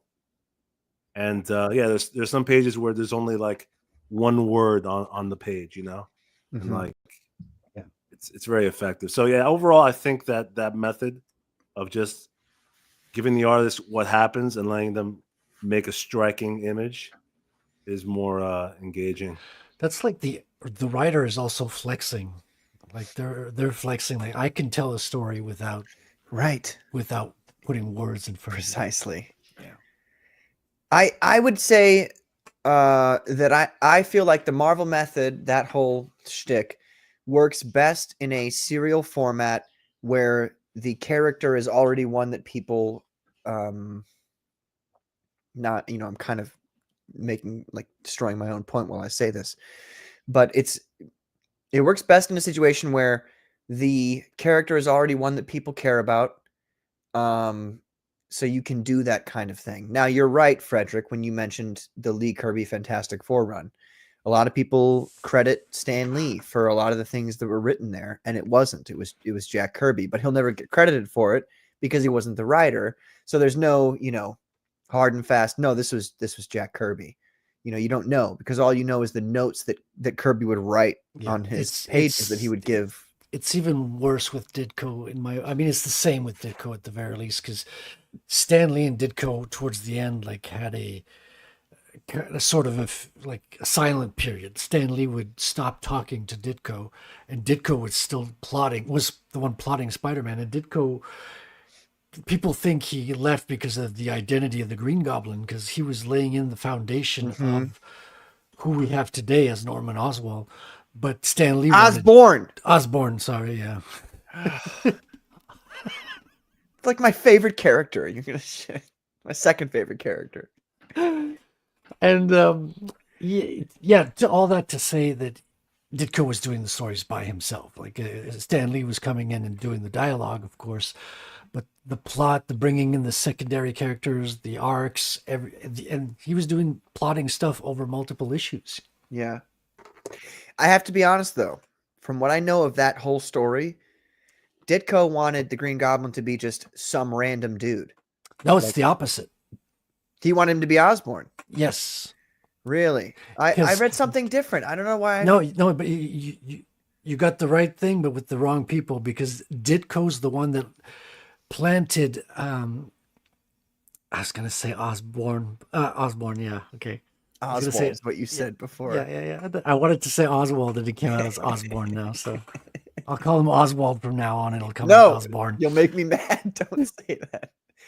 And it's like calling the thing the guy. Oh, so the guy, the rock guy. Just to make the point that it was Ditko, because he's the one who planted Osborn in the stories in the background. He was working him towards his appearance as the Green Goblin. So that's why we know it's Ditko. And Stan Lee wanted to bring a new character in, and he wasn't talking to him during that period. I think they some sort of a feud or something, Well, then I rescind what I hadn't said, but what I was gonna say, because Norman Osborn being the Green Goblin is the best choice that could have possibly occurred. Yes, and to make it some random guy would have been. Let me put it like this.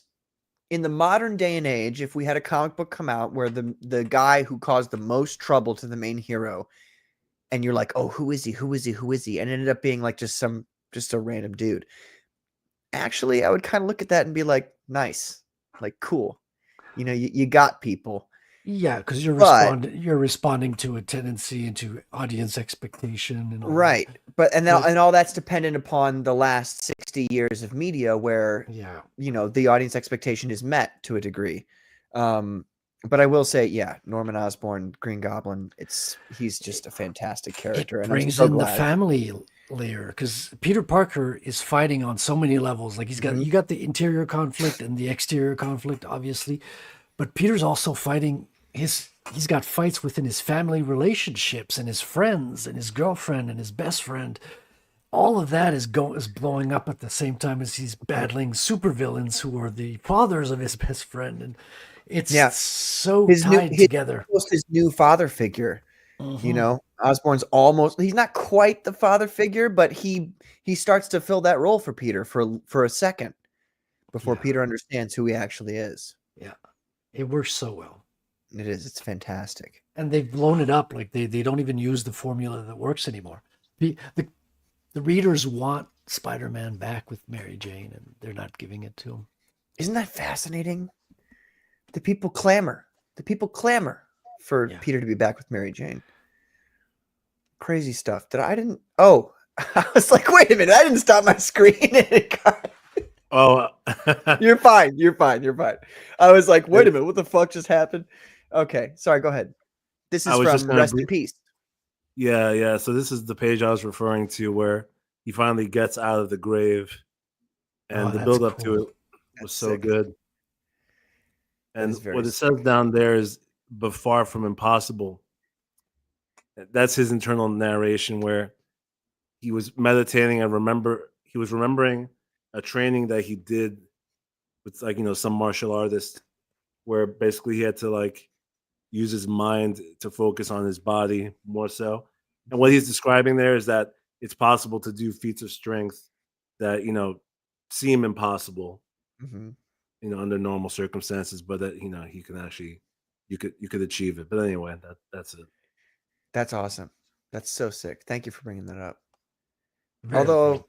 Yeah. I am going to make a comparison. You got people coming out of graves. I don't think that's better than Spider-Man's hand coming up out of the grave in Kraven's Last Hunt. Oh, dude, was that McFarlane drawing it or? Who was it? I don't know. Actually, I feel ashamed. McFarlane brought Kraven back in the early just solo Spider-Man title, Mhm. and he was kind of undead through. There was a witch who brought him back, I think. Calypso. Yeah, that was dope, dude. He had. I have to be honest though, oh my god, the art. So it's J.M. DeMatteis and Mike Zeck, right? For Kraven's Last Hunt there. Penciler was Mike Zeck, and the inker was Bob McLeod. Beautiful work. But that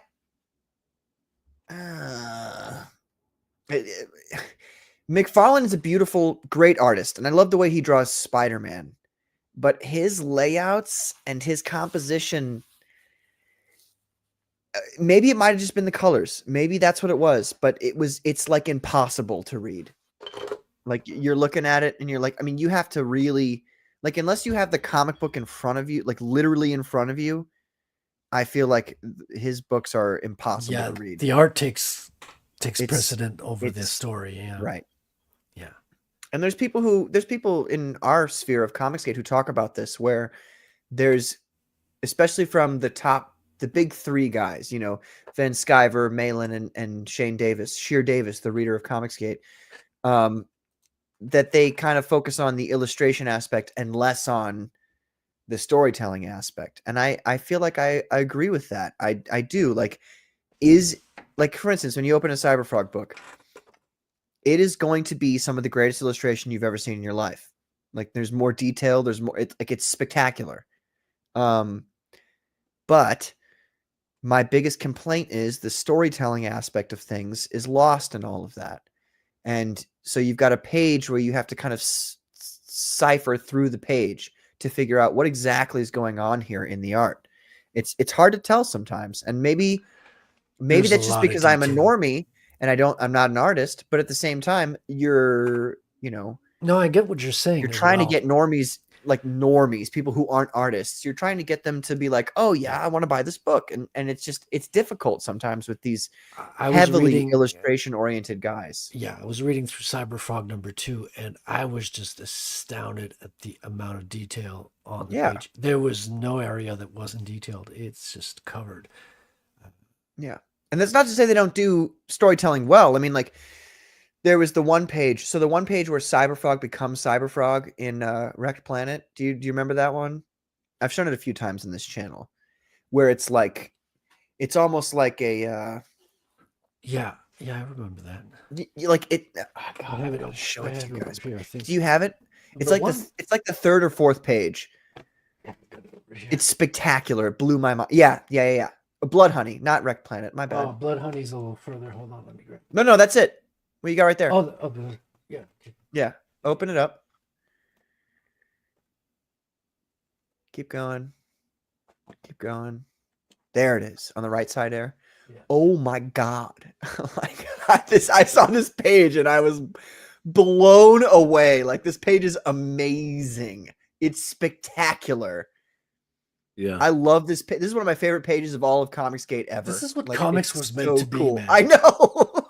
so They just awesome. do something that's so trippy. It's telling the story. It's not conventional, but no one is lost.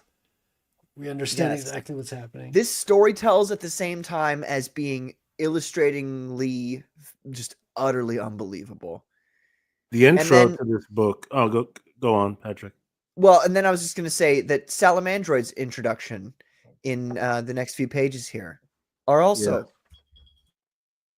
fantastic examples. This whole intro is really cool. Yeah. Especially with the starting in space with the narration. Yes. Yes. I thought that was pretty epic. Dude. Well, it's funny because what you said about the level that of page right there. detail. I love this page.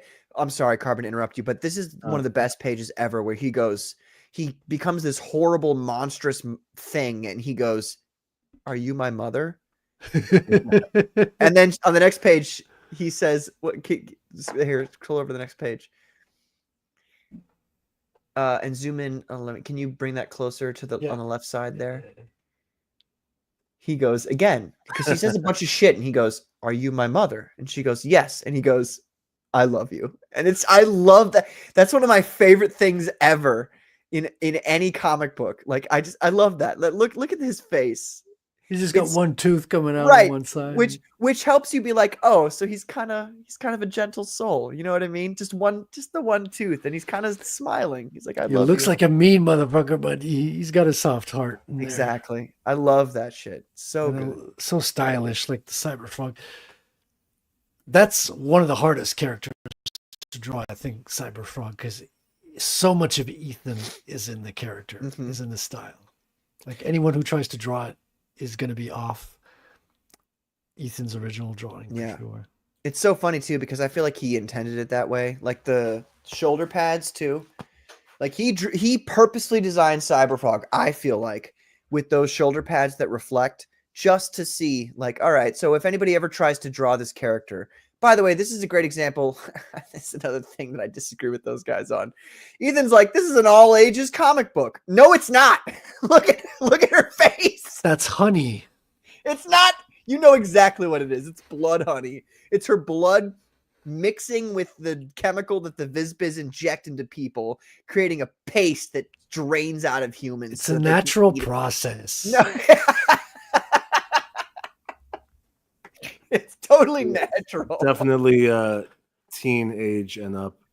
Yeah, exactly. Not for young children. Oh my god. But it's funny though, because there's only a few pages in which the violence makes it so that it has to be teen and up.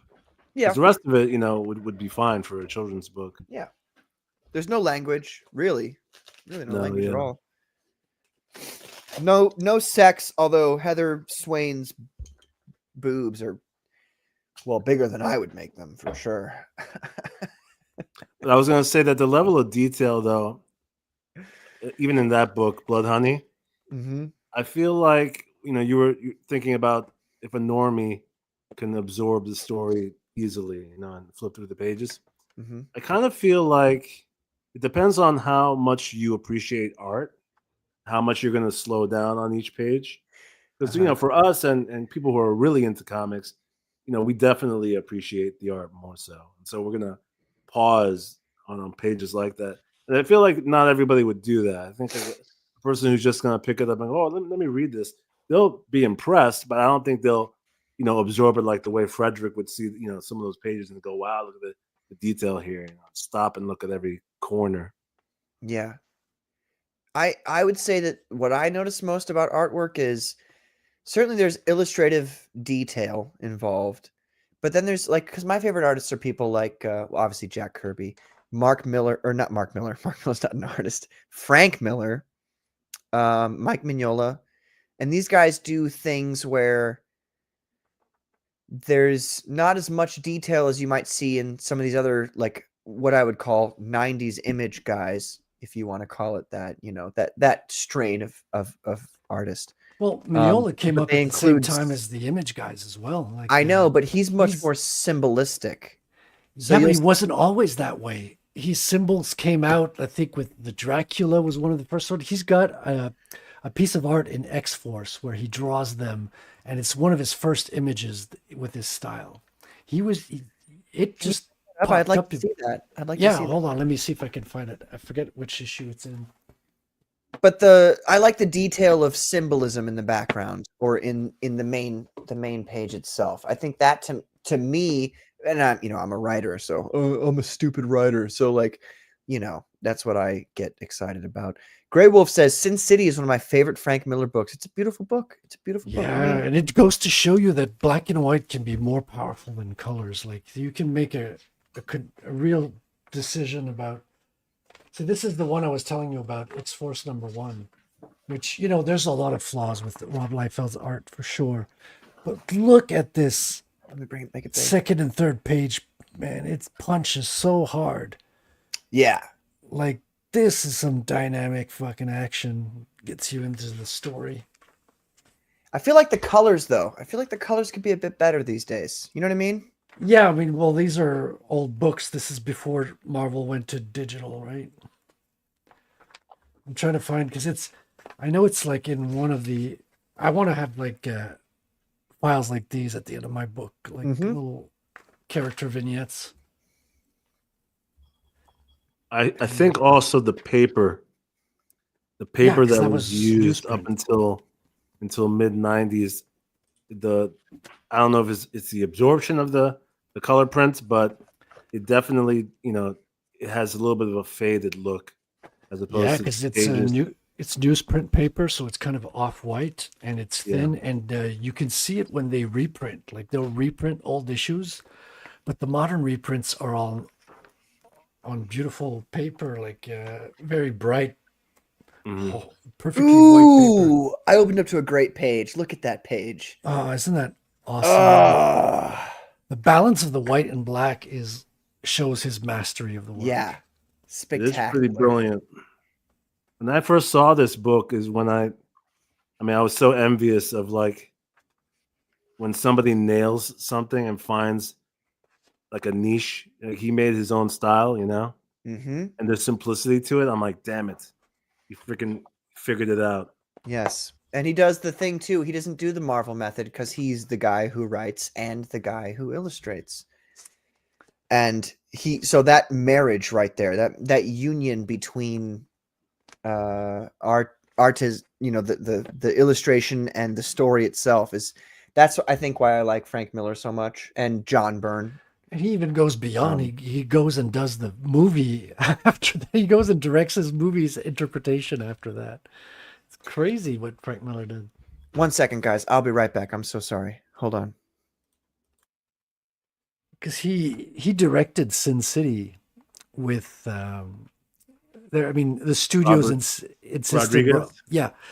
Well, Robert Rodriguez wanted Frank to step in and be the sole director, but the studio wouldn't have it because he was a first-time director or something like that. And they agreed, like, if Rodriguez would be there to, handle all the digital aspects, the technical aspects, and Frank would just oversee the look, basically, the storytelling. Yeah, the movie, other than being a successful blockbuster, it pulled off having a visual style that I don't think many other movies, right? Like only a couple of movies had that look. Yeah. There was that, what was that, Valerian in the Sky, something like that in the title. Had that black and white kind of 3D movement. Well, I don't know about that one, but yeah, it was very unique. Because it's almost all digital, right? They are pushing the looks to get a graphic result, and they're not filming in the traditional way. So they're almost George Lucasing it, right? It's almost all green screen, but the final effect is so different. Yeah, no, it worked very well. It was pretty impressive. Trying to find that Mike Mignola image, but I just don't remember in which book it is. Maybe it's an X-Men book or something. I forget. I think I'll probably find it on Google a lot faster. Yeah. Mignola also pulled off his own distinct style, which It's not traditionally, the anatomy is not traditionally drawn. Okay, I got it. It takes 2 seconds with Google. Incredible. All right. Okay.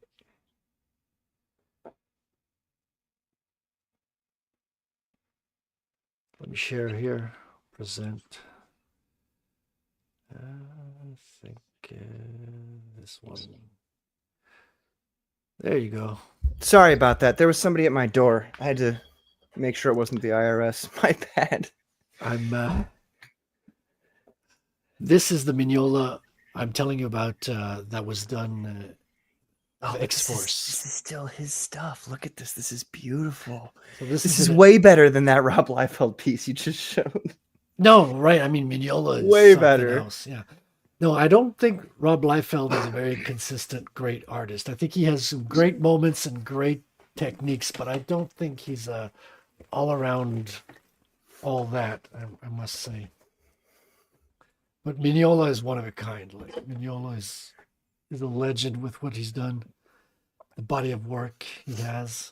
Have you read his Doctor Strange, Doctor Doom piece yet? I've not. No. Is that new or is that old? No, it's older.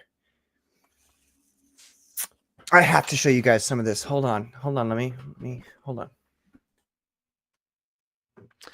I wish I drew like Mike Mignola. A lot of black areas, a lot of silhouettes. It would take less time, I would imagine. But no. I thought style was something you choose, but you kind of discover your style more than anything else, I think.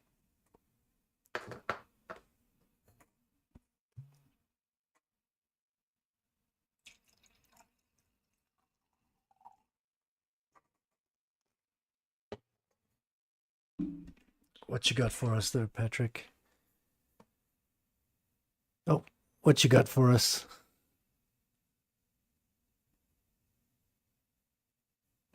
You're muted, Patrick. Yeah, sorry, I had to take my gloves off to do this because it's a fat Doom omnibus here. Whoa, yeah. Oh my god. So, let me make myself big here. So, he made essentially a Doctor Doom, Doctor Strange team up. Is that Mignola right there? Yeah. That's beautiful. And oh my gosh, like some great images of Doom here, like that one on this one right here, where he's holding the glass of wine.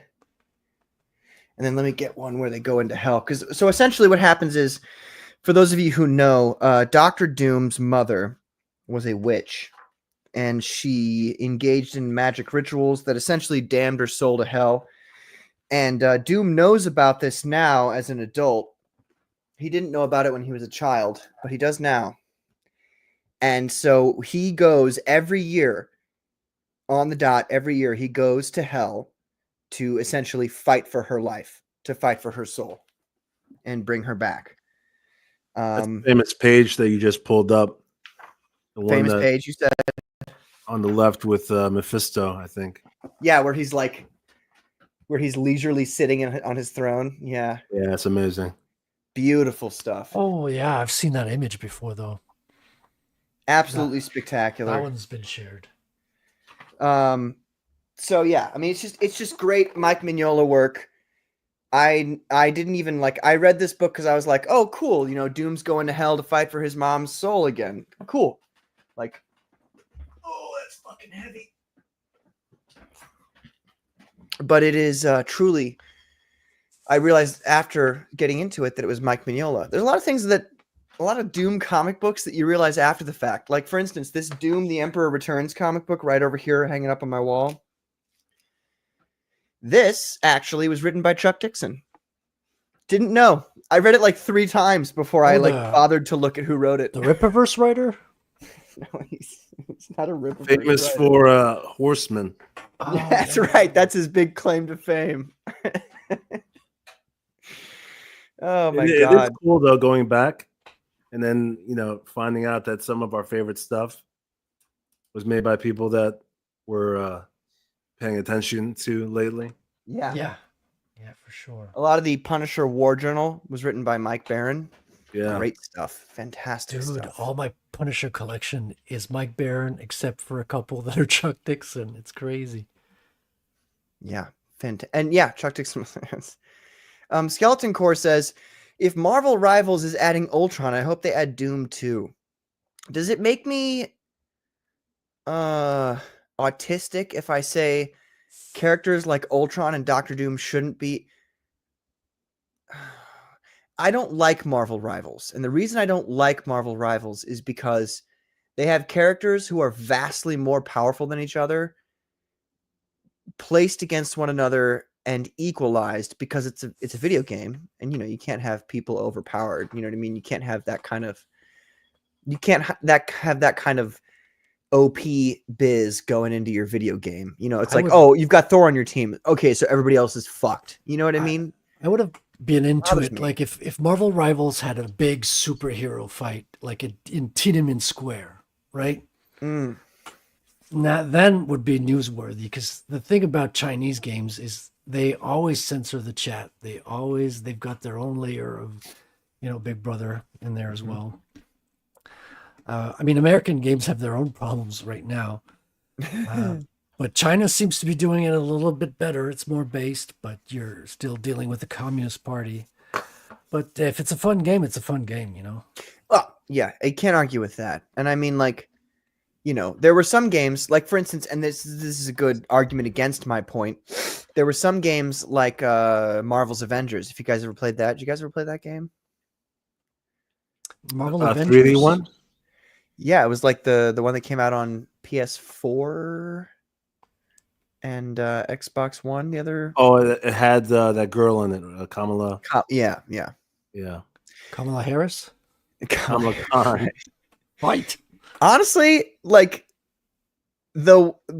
I have not experienced a Marvel game in a long time, except for single player Marvel games that have accurately portrayed the abilities of their characters. Now, obviously, people like Thor were obviously severely nerfed to fit into the game so they're not overpowered, and so was the Hulk. But it did a great job with the way character, and even Spider-Man, when he showed up, I bought that DLC, and then it was like 3 months later, they were like, yeah, we're discontinuing support for this game. And I'm like, fuck you. I spent $130 on this game and Spider-Man. I didn't even get the symbiote costume. They didn't even have the symbiote costume. But anyway, the point is that those characters, the way that they made them play in the game were it was really good. They made sense. Have you seen good as they ought to be? And have you seen the Marvel vs. Capcom series? Oh yeah, that is from the old arcade game that started with X-Men, Legend of Children of the Atom. Yeah, exactly. Yep. And then it became they added Marvel to it, and then they added Street Fighter, and then Capcom, and then it became a whole thing.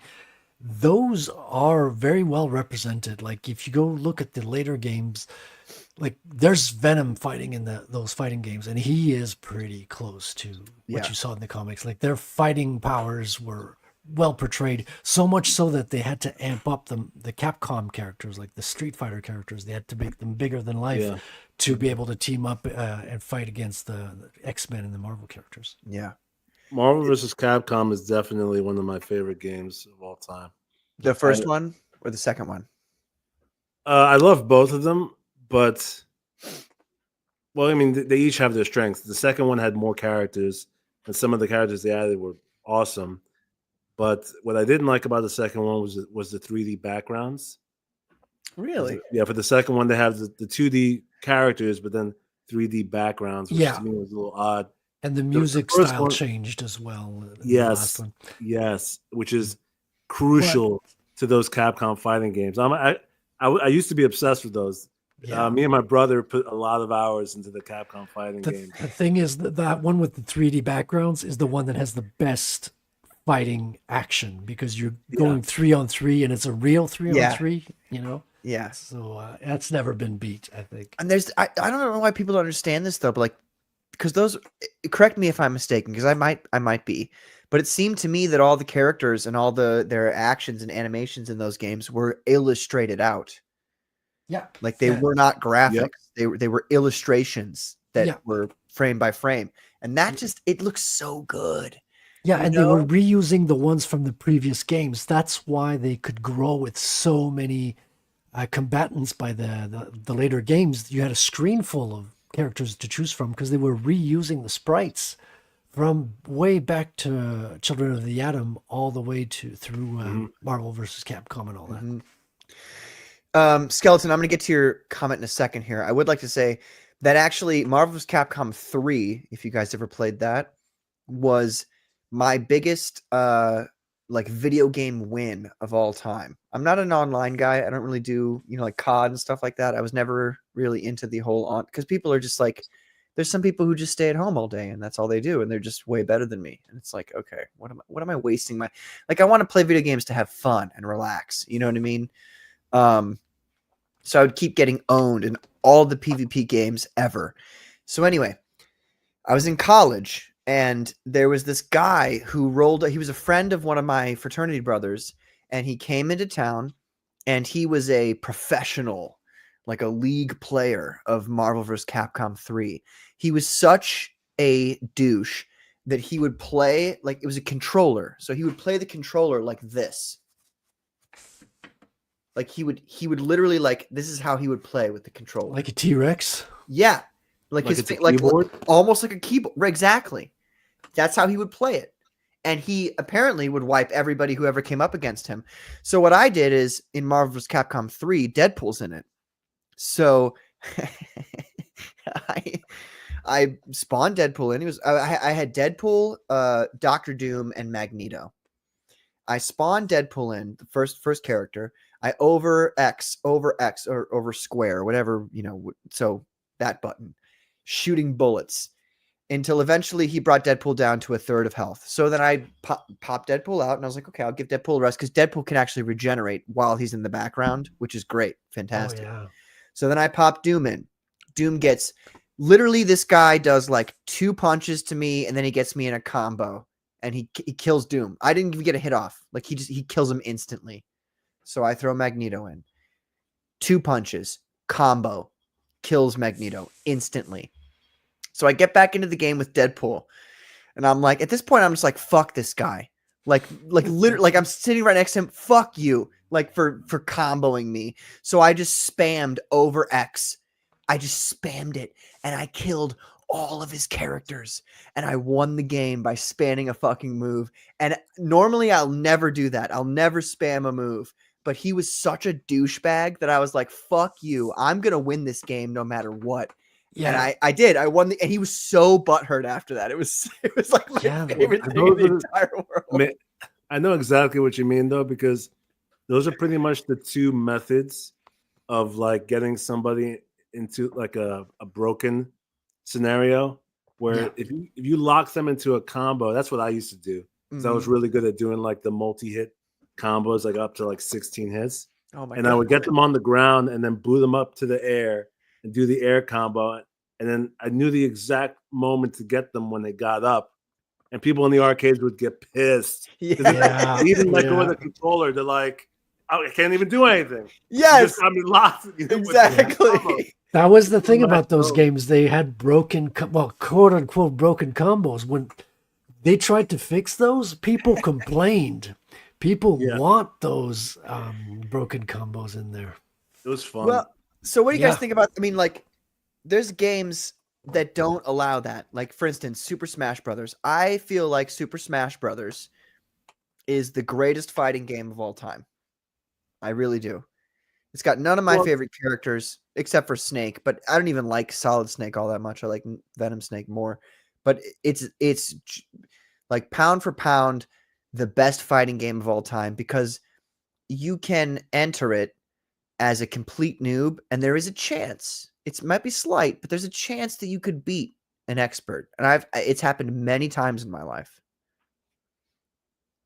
Yeah, I mean it's the most balanced for sure. And what is it, accessible game where you, like you just said, you could be a beginner fighting with experts. So it makes it the best multiplayer fighting game for sure. But then I don't even really consider Smash Brothers a fighting game. What? Because I mean, I know that's super snobbish because it's like they're not even doing martial arts. You know, I mean, like it's not. Oh, okay. I love Street Fighter. Like Street Fighter 3, Third Strike was amazing. Stuff where there's like actual fighting. Do you like Soul Calibur? Yeah, that was good. I mean, there was so many back in the day. Dead or Alive was good. Virtual Fighter, Tekken. Because I'm a big fan of martial arts. So when the moves look like, okay, this can be a real fight, is when I really appreciate it. Gotcha. Nice. Well, let me real quick, ladies and gentlemen, let's take a look at what Frederick's doing here, shall we? He's starting to get in on the Plasrad here for Blue Rose. Very nice indeed. This is going to be colored by the amazing Peter Gilmore, as you are probably all already aware. Just spectacular stuff. I can't wait to see what he does, because your line work is already so fantastic. And then to see, because I don't know if you noticed, but, well, I probably haven't shown the line work to some of the Blue Rose, like, Plasrad effects. The before and after. I don't think well, there is the cover, right? Because you got one. Well, you can see what it looks like after he's colored it, but before he's colored it, I don't think people notice like the amount of. Well, no, I mean the cover that he's colored. You also have that cover in black and white, don't you? That's actually, you're very right. So yeah, that's the original. Well, you know, that's a goddamn. You guys are just providing me with all the segues. Did you know that the black and white cover is the actual real cover? Stop. You're making fun of me now. I know you do. People are okay. Well, ladies and gentlemen, we've got Phenomenon number 2. This is the continuation of my comic series Phenomenon. Phenomenal Tales, the last issue that I released, the last comic I released, was kind of like a prequel almost that occurred in 1995, and Phenomenon occurs in 1999. That's why it's called Phenomenon 99, legally speaking. I'm going to show the trailer here real quick by the amazing.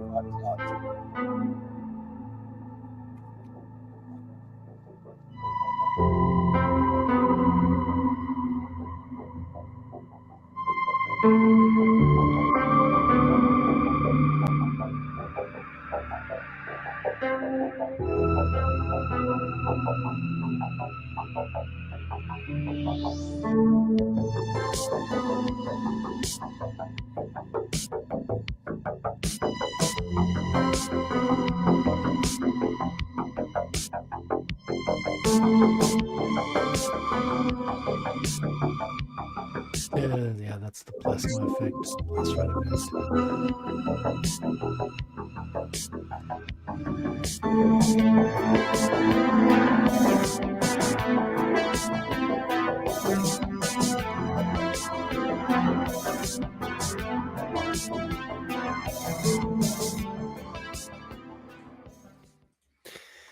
That's right. So, Phenomenon number 2 picks up pretty much directly after the first issue, which, by the way, I'm just going to mention it once. You guys can grab right here, the Jimmy Reyes cover.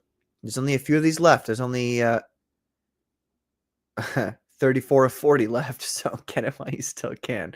There's only a few left of those. That is the first issue. It's by a different artist, so that's why this is the last time I'm going to be selling it here. It just feels weird to be, selling art that from a guy I'm no longer using. So, gosh, I should probably be better about selling that. Anyway, the main point of this is that if you want to know what happened in the first issue, although it's already kind of spoiled and told in this comic in the very beginning, you should grab this right here. This is going to be a collectible.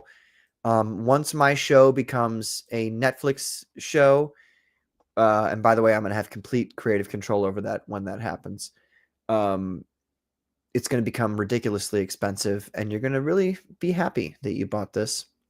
So, anyway, number 2. Number 2 starts off where the Lantern Terrorist Organization, as they're known in the Soviet state, they have acquired the super soldier serum that was created by the brilliant Soviet scientist Diamond, who's right here. He's the guy in the green here. He has created the ability to make superhumans, and he's done it with 2 or 3, we'll find out in this issue, individuals. The first is the Blue Rose, who now has the ability to generate plasrad, which is a form of plasma radiation that essentially melts through bones and melts through solid steel. And we'll see that as we continue in the issue here. But this is what her plasrad looks like. It's these kind of high maintenance kind of girl. Yeah, well, a little bit. Blue Rose, and I've been debating on whether or not the next Phenomenal Tales is going to be about her, because the first one was about Minotaur. She is actually the top of her class when it comes to females for Spetsnaz. And I mean to say that too. Like, there's a difference between females and males, and they have different bodies and they can do different things. So she's the most powerful, most effective female in the Red Army. And she's actually been placed in charge of the most efficacious soldier of all time in the Red Army, Grigory Svidrigailov, or as he's known by most people, the Minotaur. And you can back his origin comic right here. This is the Frederick Gummont cover here. Beautiful stuff. If you want to know about what his backstory is, which was the last comic I did there, illustrated by the same guy, Claudio Sepulveda. So it's still going to be this great, beautiful work, but it's going to kind of give you a background of what he's about. Anyway, Blue Rose is put in charge of that whole that squad, the superhuman squad, and obviously Minotaur is not really happy about that, because he knows that he is a much more efficacious soldier. He's done much more for the Red Army. He has put his life on the line. He's killed far more opponents than she has. So he kind of sees her as so if you have any experience with American military, there is kind of this feeling between enlisted men and the officers who, like, for instance, join from, like, say, ROTC or something like that. There's a very big difference, and people feel that difference, and they make it known. And you kind of have to prove yourself to the what people would call the grunts, because they've been in the shit since they were 18. And you as an officer, you've kind of like skated by and lived the nice lifestyle. So that's kind of where we open up here with Blue Rose. She's kind of, she's been an officer for a long time. She's been in positions of power. No, not power, but she's been in positions of, importance for quite a bit of time. And then you have the lowly grunt, if you will, Minotaur, who was promoted at the end of the last issue, but he's still now subservient to what he considers kind of like a posh officer. So that's going to be some interpersonal drama between those two, and trying to figure out who actually runs this squad, because Minotaur obviously is much more strategically capable than she is in matters of actual war. She's much more strategically capable in matters of subterfuge and that kind of thing. So I'm sure she has ways to influence him as well. Well, she does, but I'm going to say this. I'll just be upfront about it, because it is pretty obvious. Minotaur is not influenced by anything other than his desire to fight the enemy. That's really all he cares about. He doesn't give a shit about women or men or anything like that. He only cares about destroying the enemy.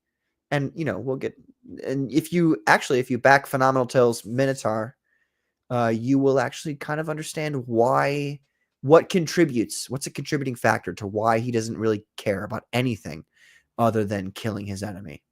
So check that out if you get a chance. It's only $10 with the Gummont cover here. Meanwhile, the Lantern Terrorist Organization, as they're known by the Soviets, they're actually just a group of counter-revolutionaries, rebels, if you will, who have decided that they want to overthrow the Soviet government, but they know that the Soviets have superhumans now. So they've got to find a way to level the playing field. And so Last issue, they were successful. They stole the serum that makes superhumans, but they did not realize the serum is more like a catalyst than it is an actual serum.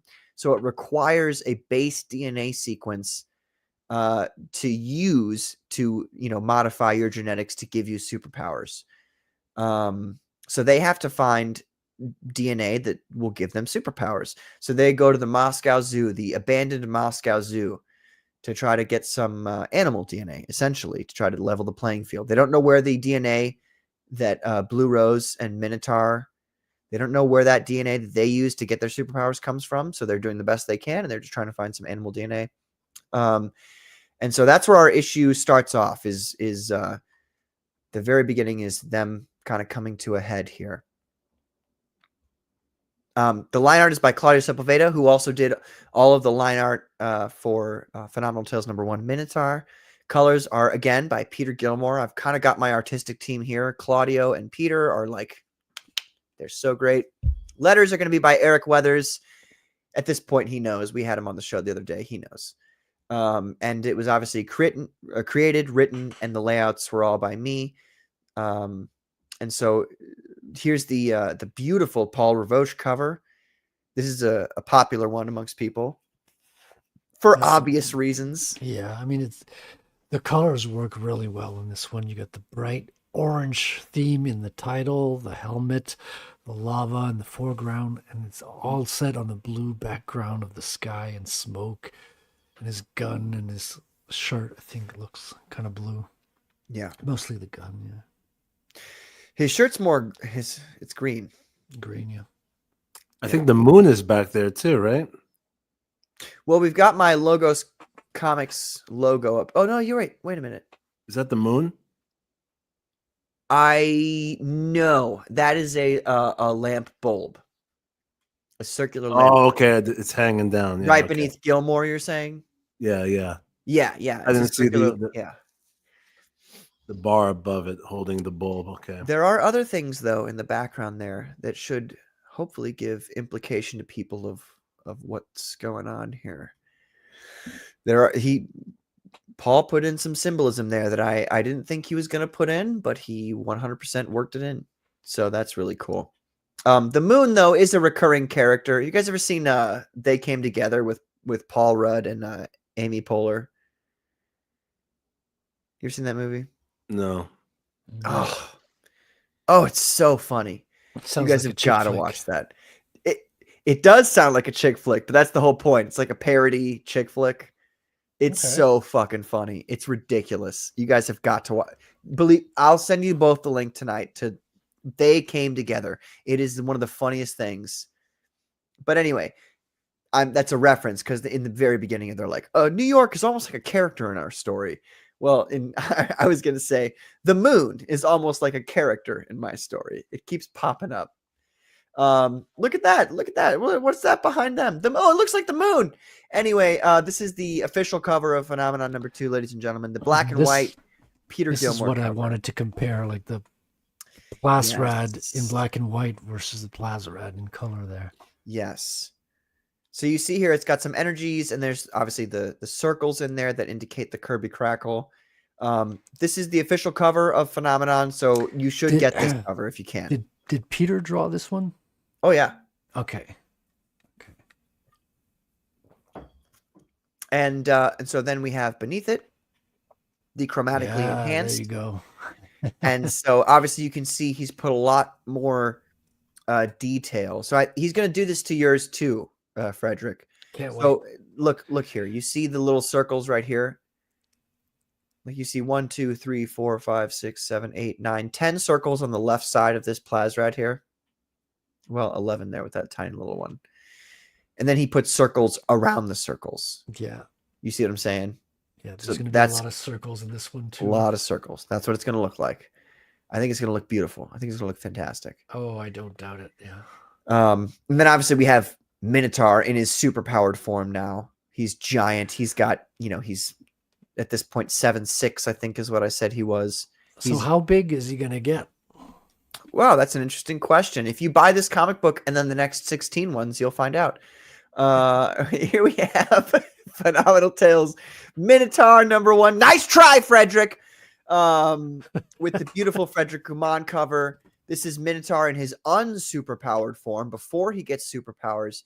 Essentially, this comic, Phenomenal Tales #1 Minotaur, is about our character Minotaur here, Grigory Svidrigailov, fighting off a Chinese incursion on the Mongolian border, and they win. I mean, you know that by the beginning of this issue. They fend off the Chinese. They protect their borders, but not without heavy cost. Heavy cost indeed.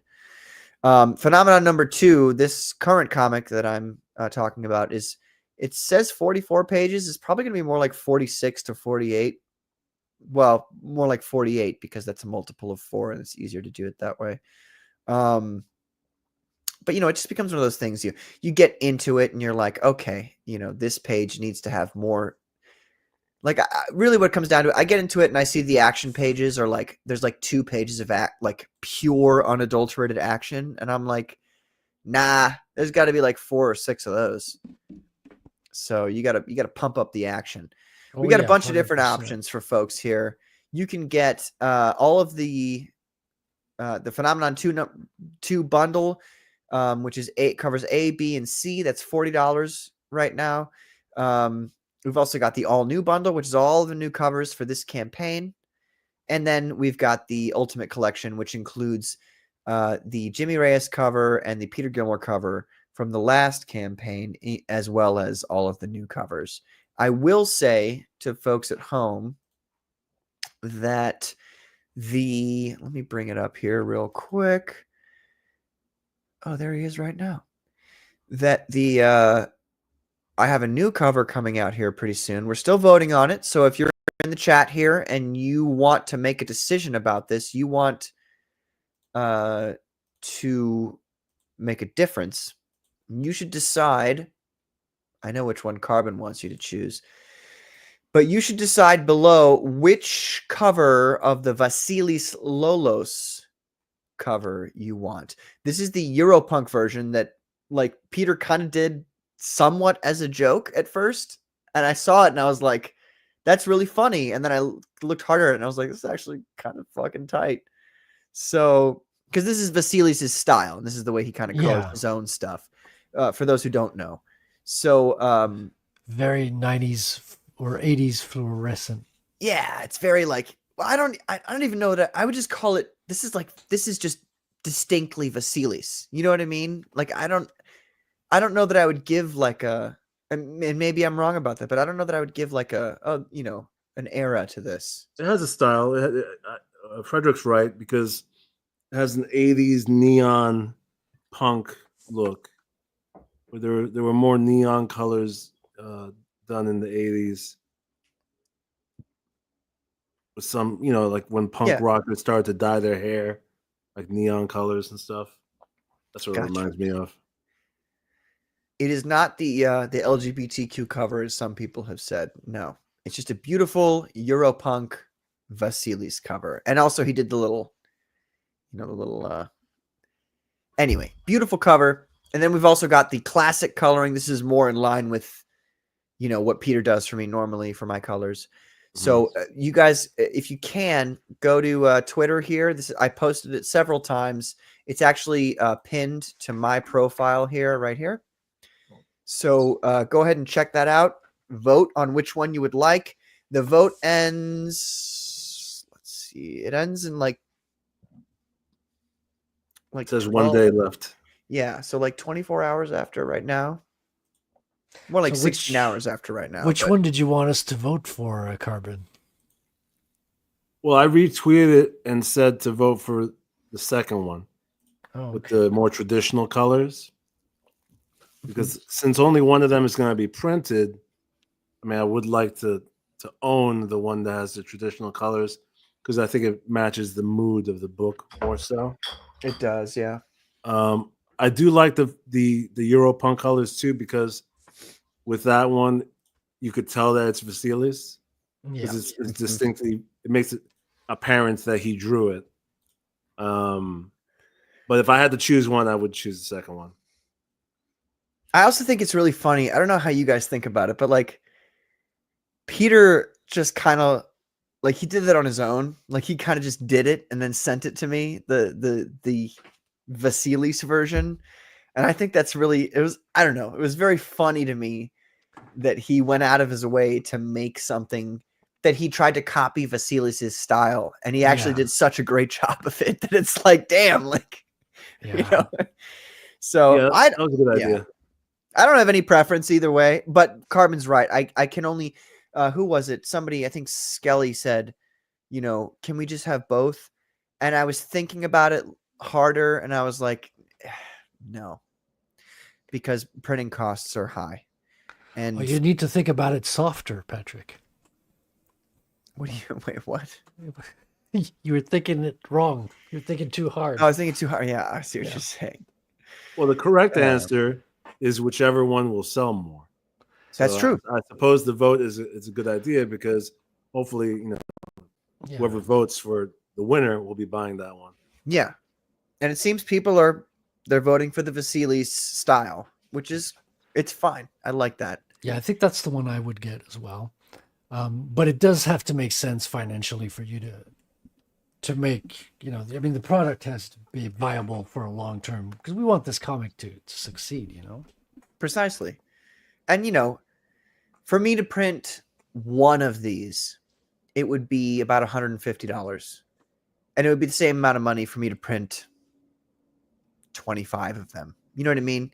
It gets to a point where literally to just get the printer up and running, it costs a certain amount of money. Yeah. So I can't do two.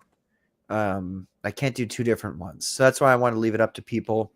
I do feel like the Vasilis, normally speaking, I would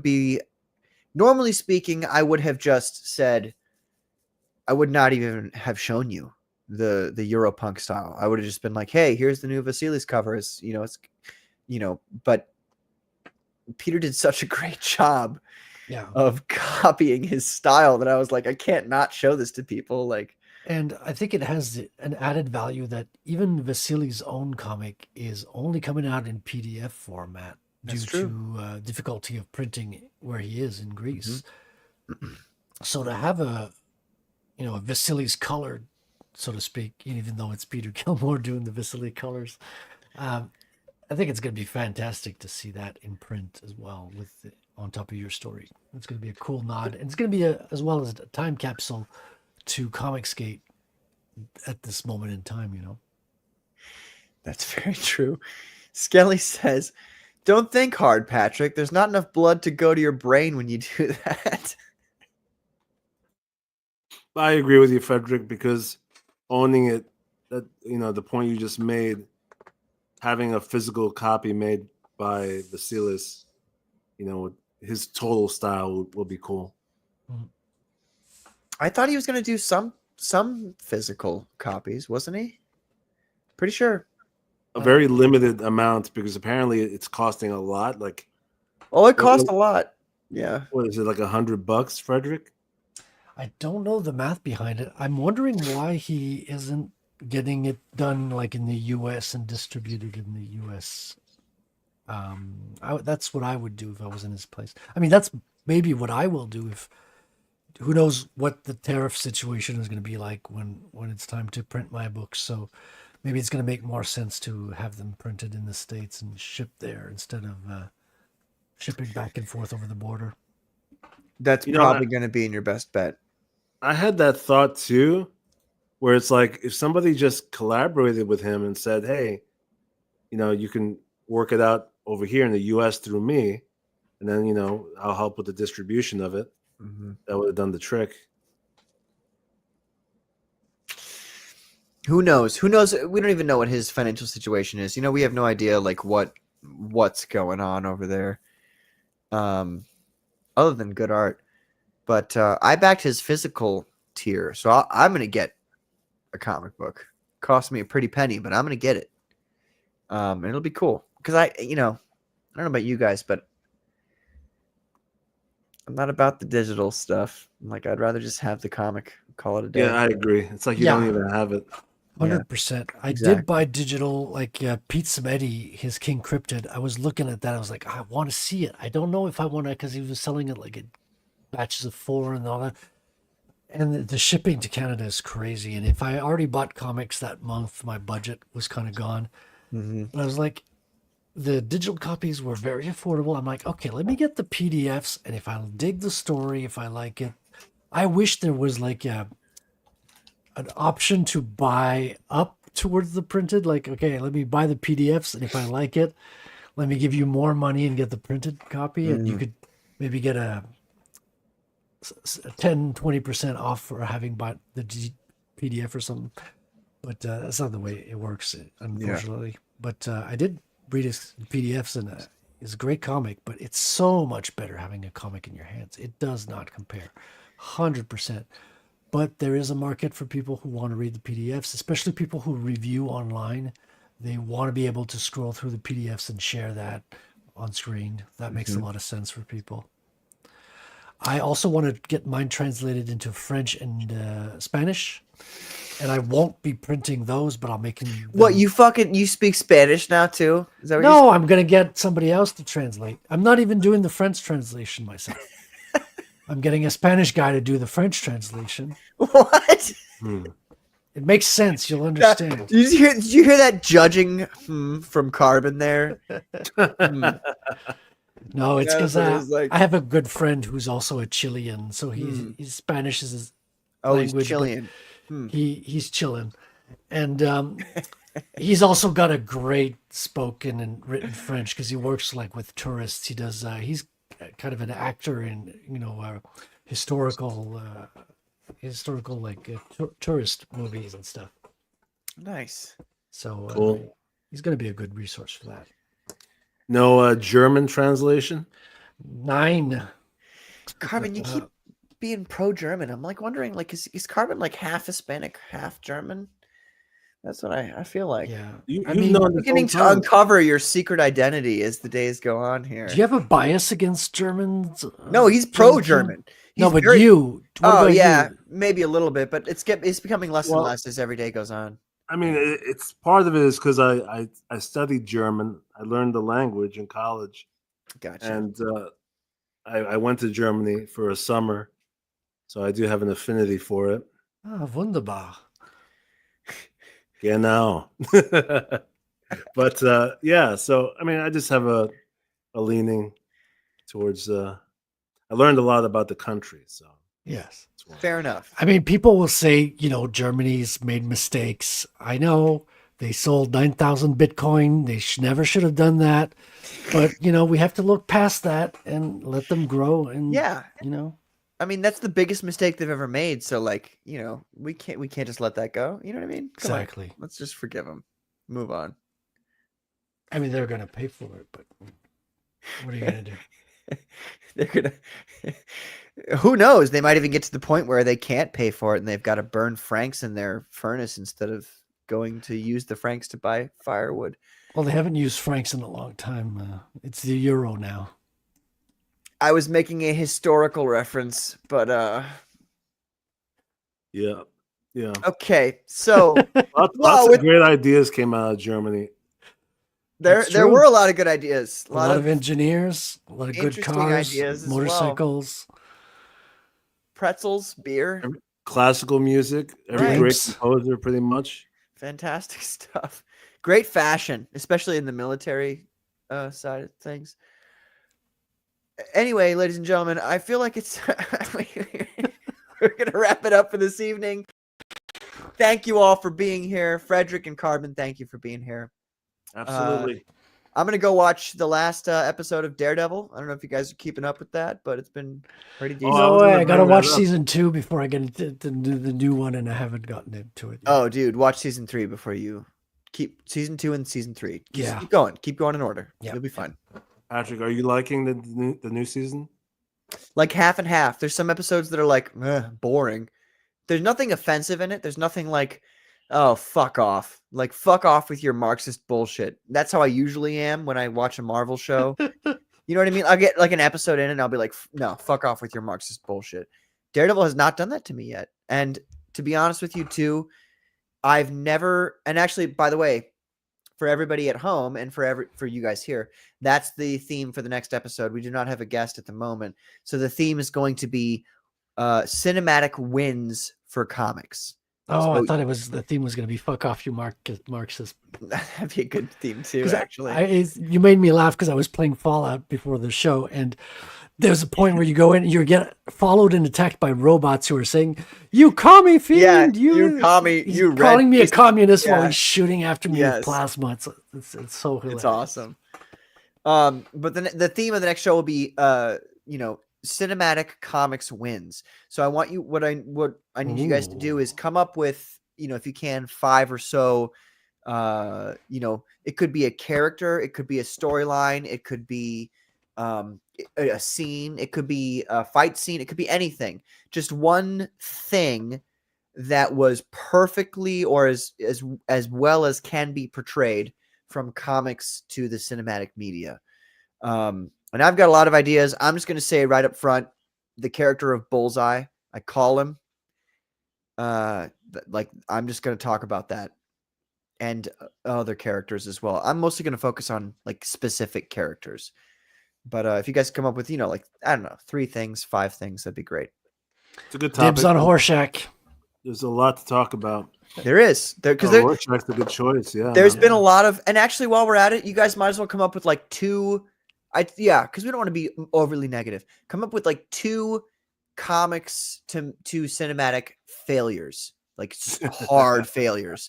So that way we can, we could call it the highs and lows of comic adaptations. Yeah, because there's been some great stuff, and a lot of people focus mostly on the negative, like, they just focus mostly on the negative. So I'd like to focus on some of the really like, hey, we got this character and they were there and it was perfect and it was in movie or in a show. And I'd like to talk about that. The character of Deadpool hits both the highs and the lows. Bro, I wasn't even thinking about him, but you're right. So I'll leave it to you. You're right. I'll leave it to you. But that's it for us tonight, ladies and gentlemen. Thank you all for showing up.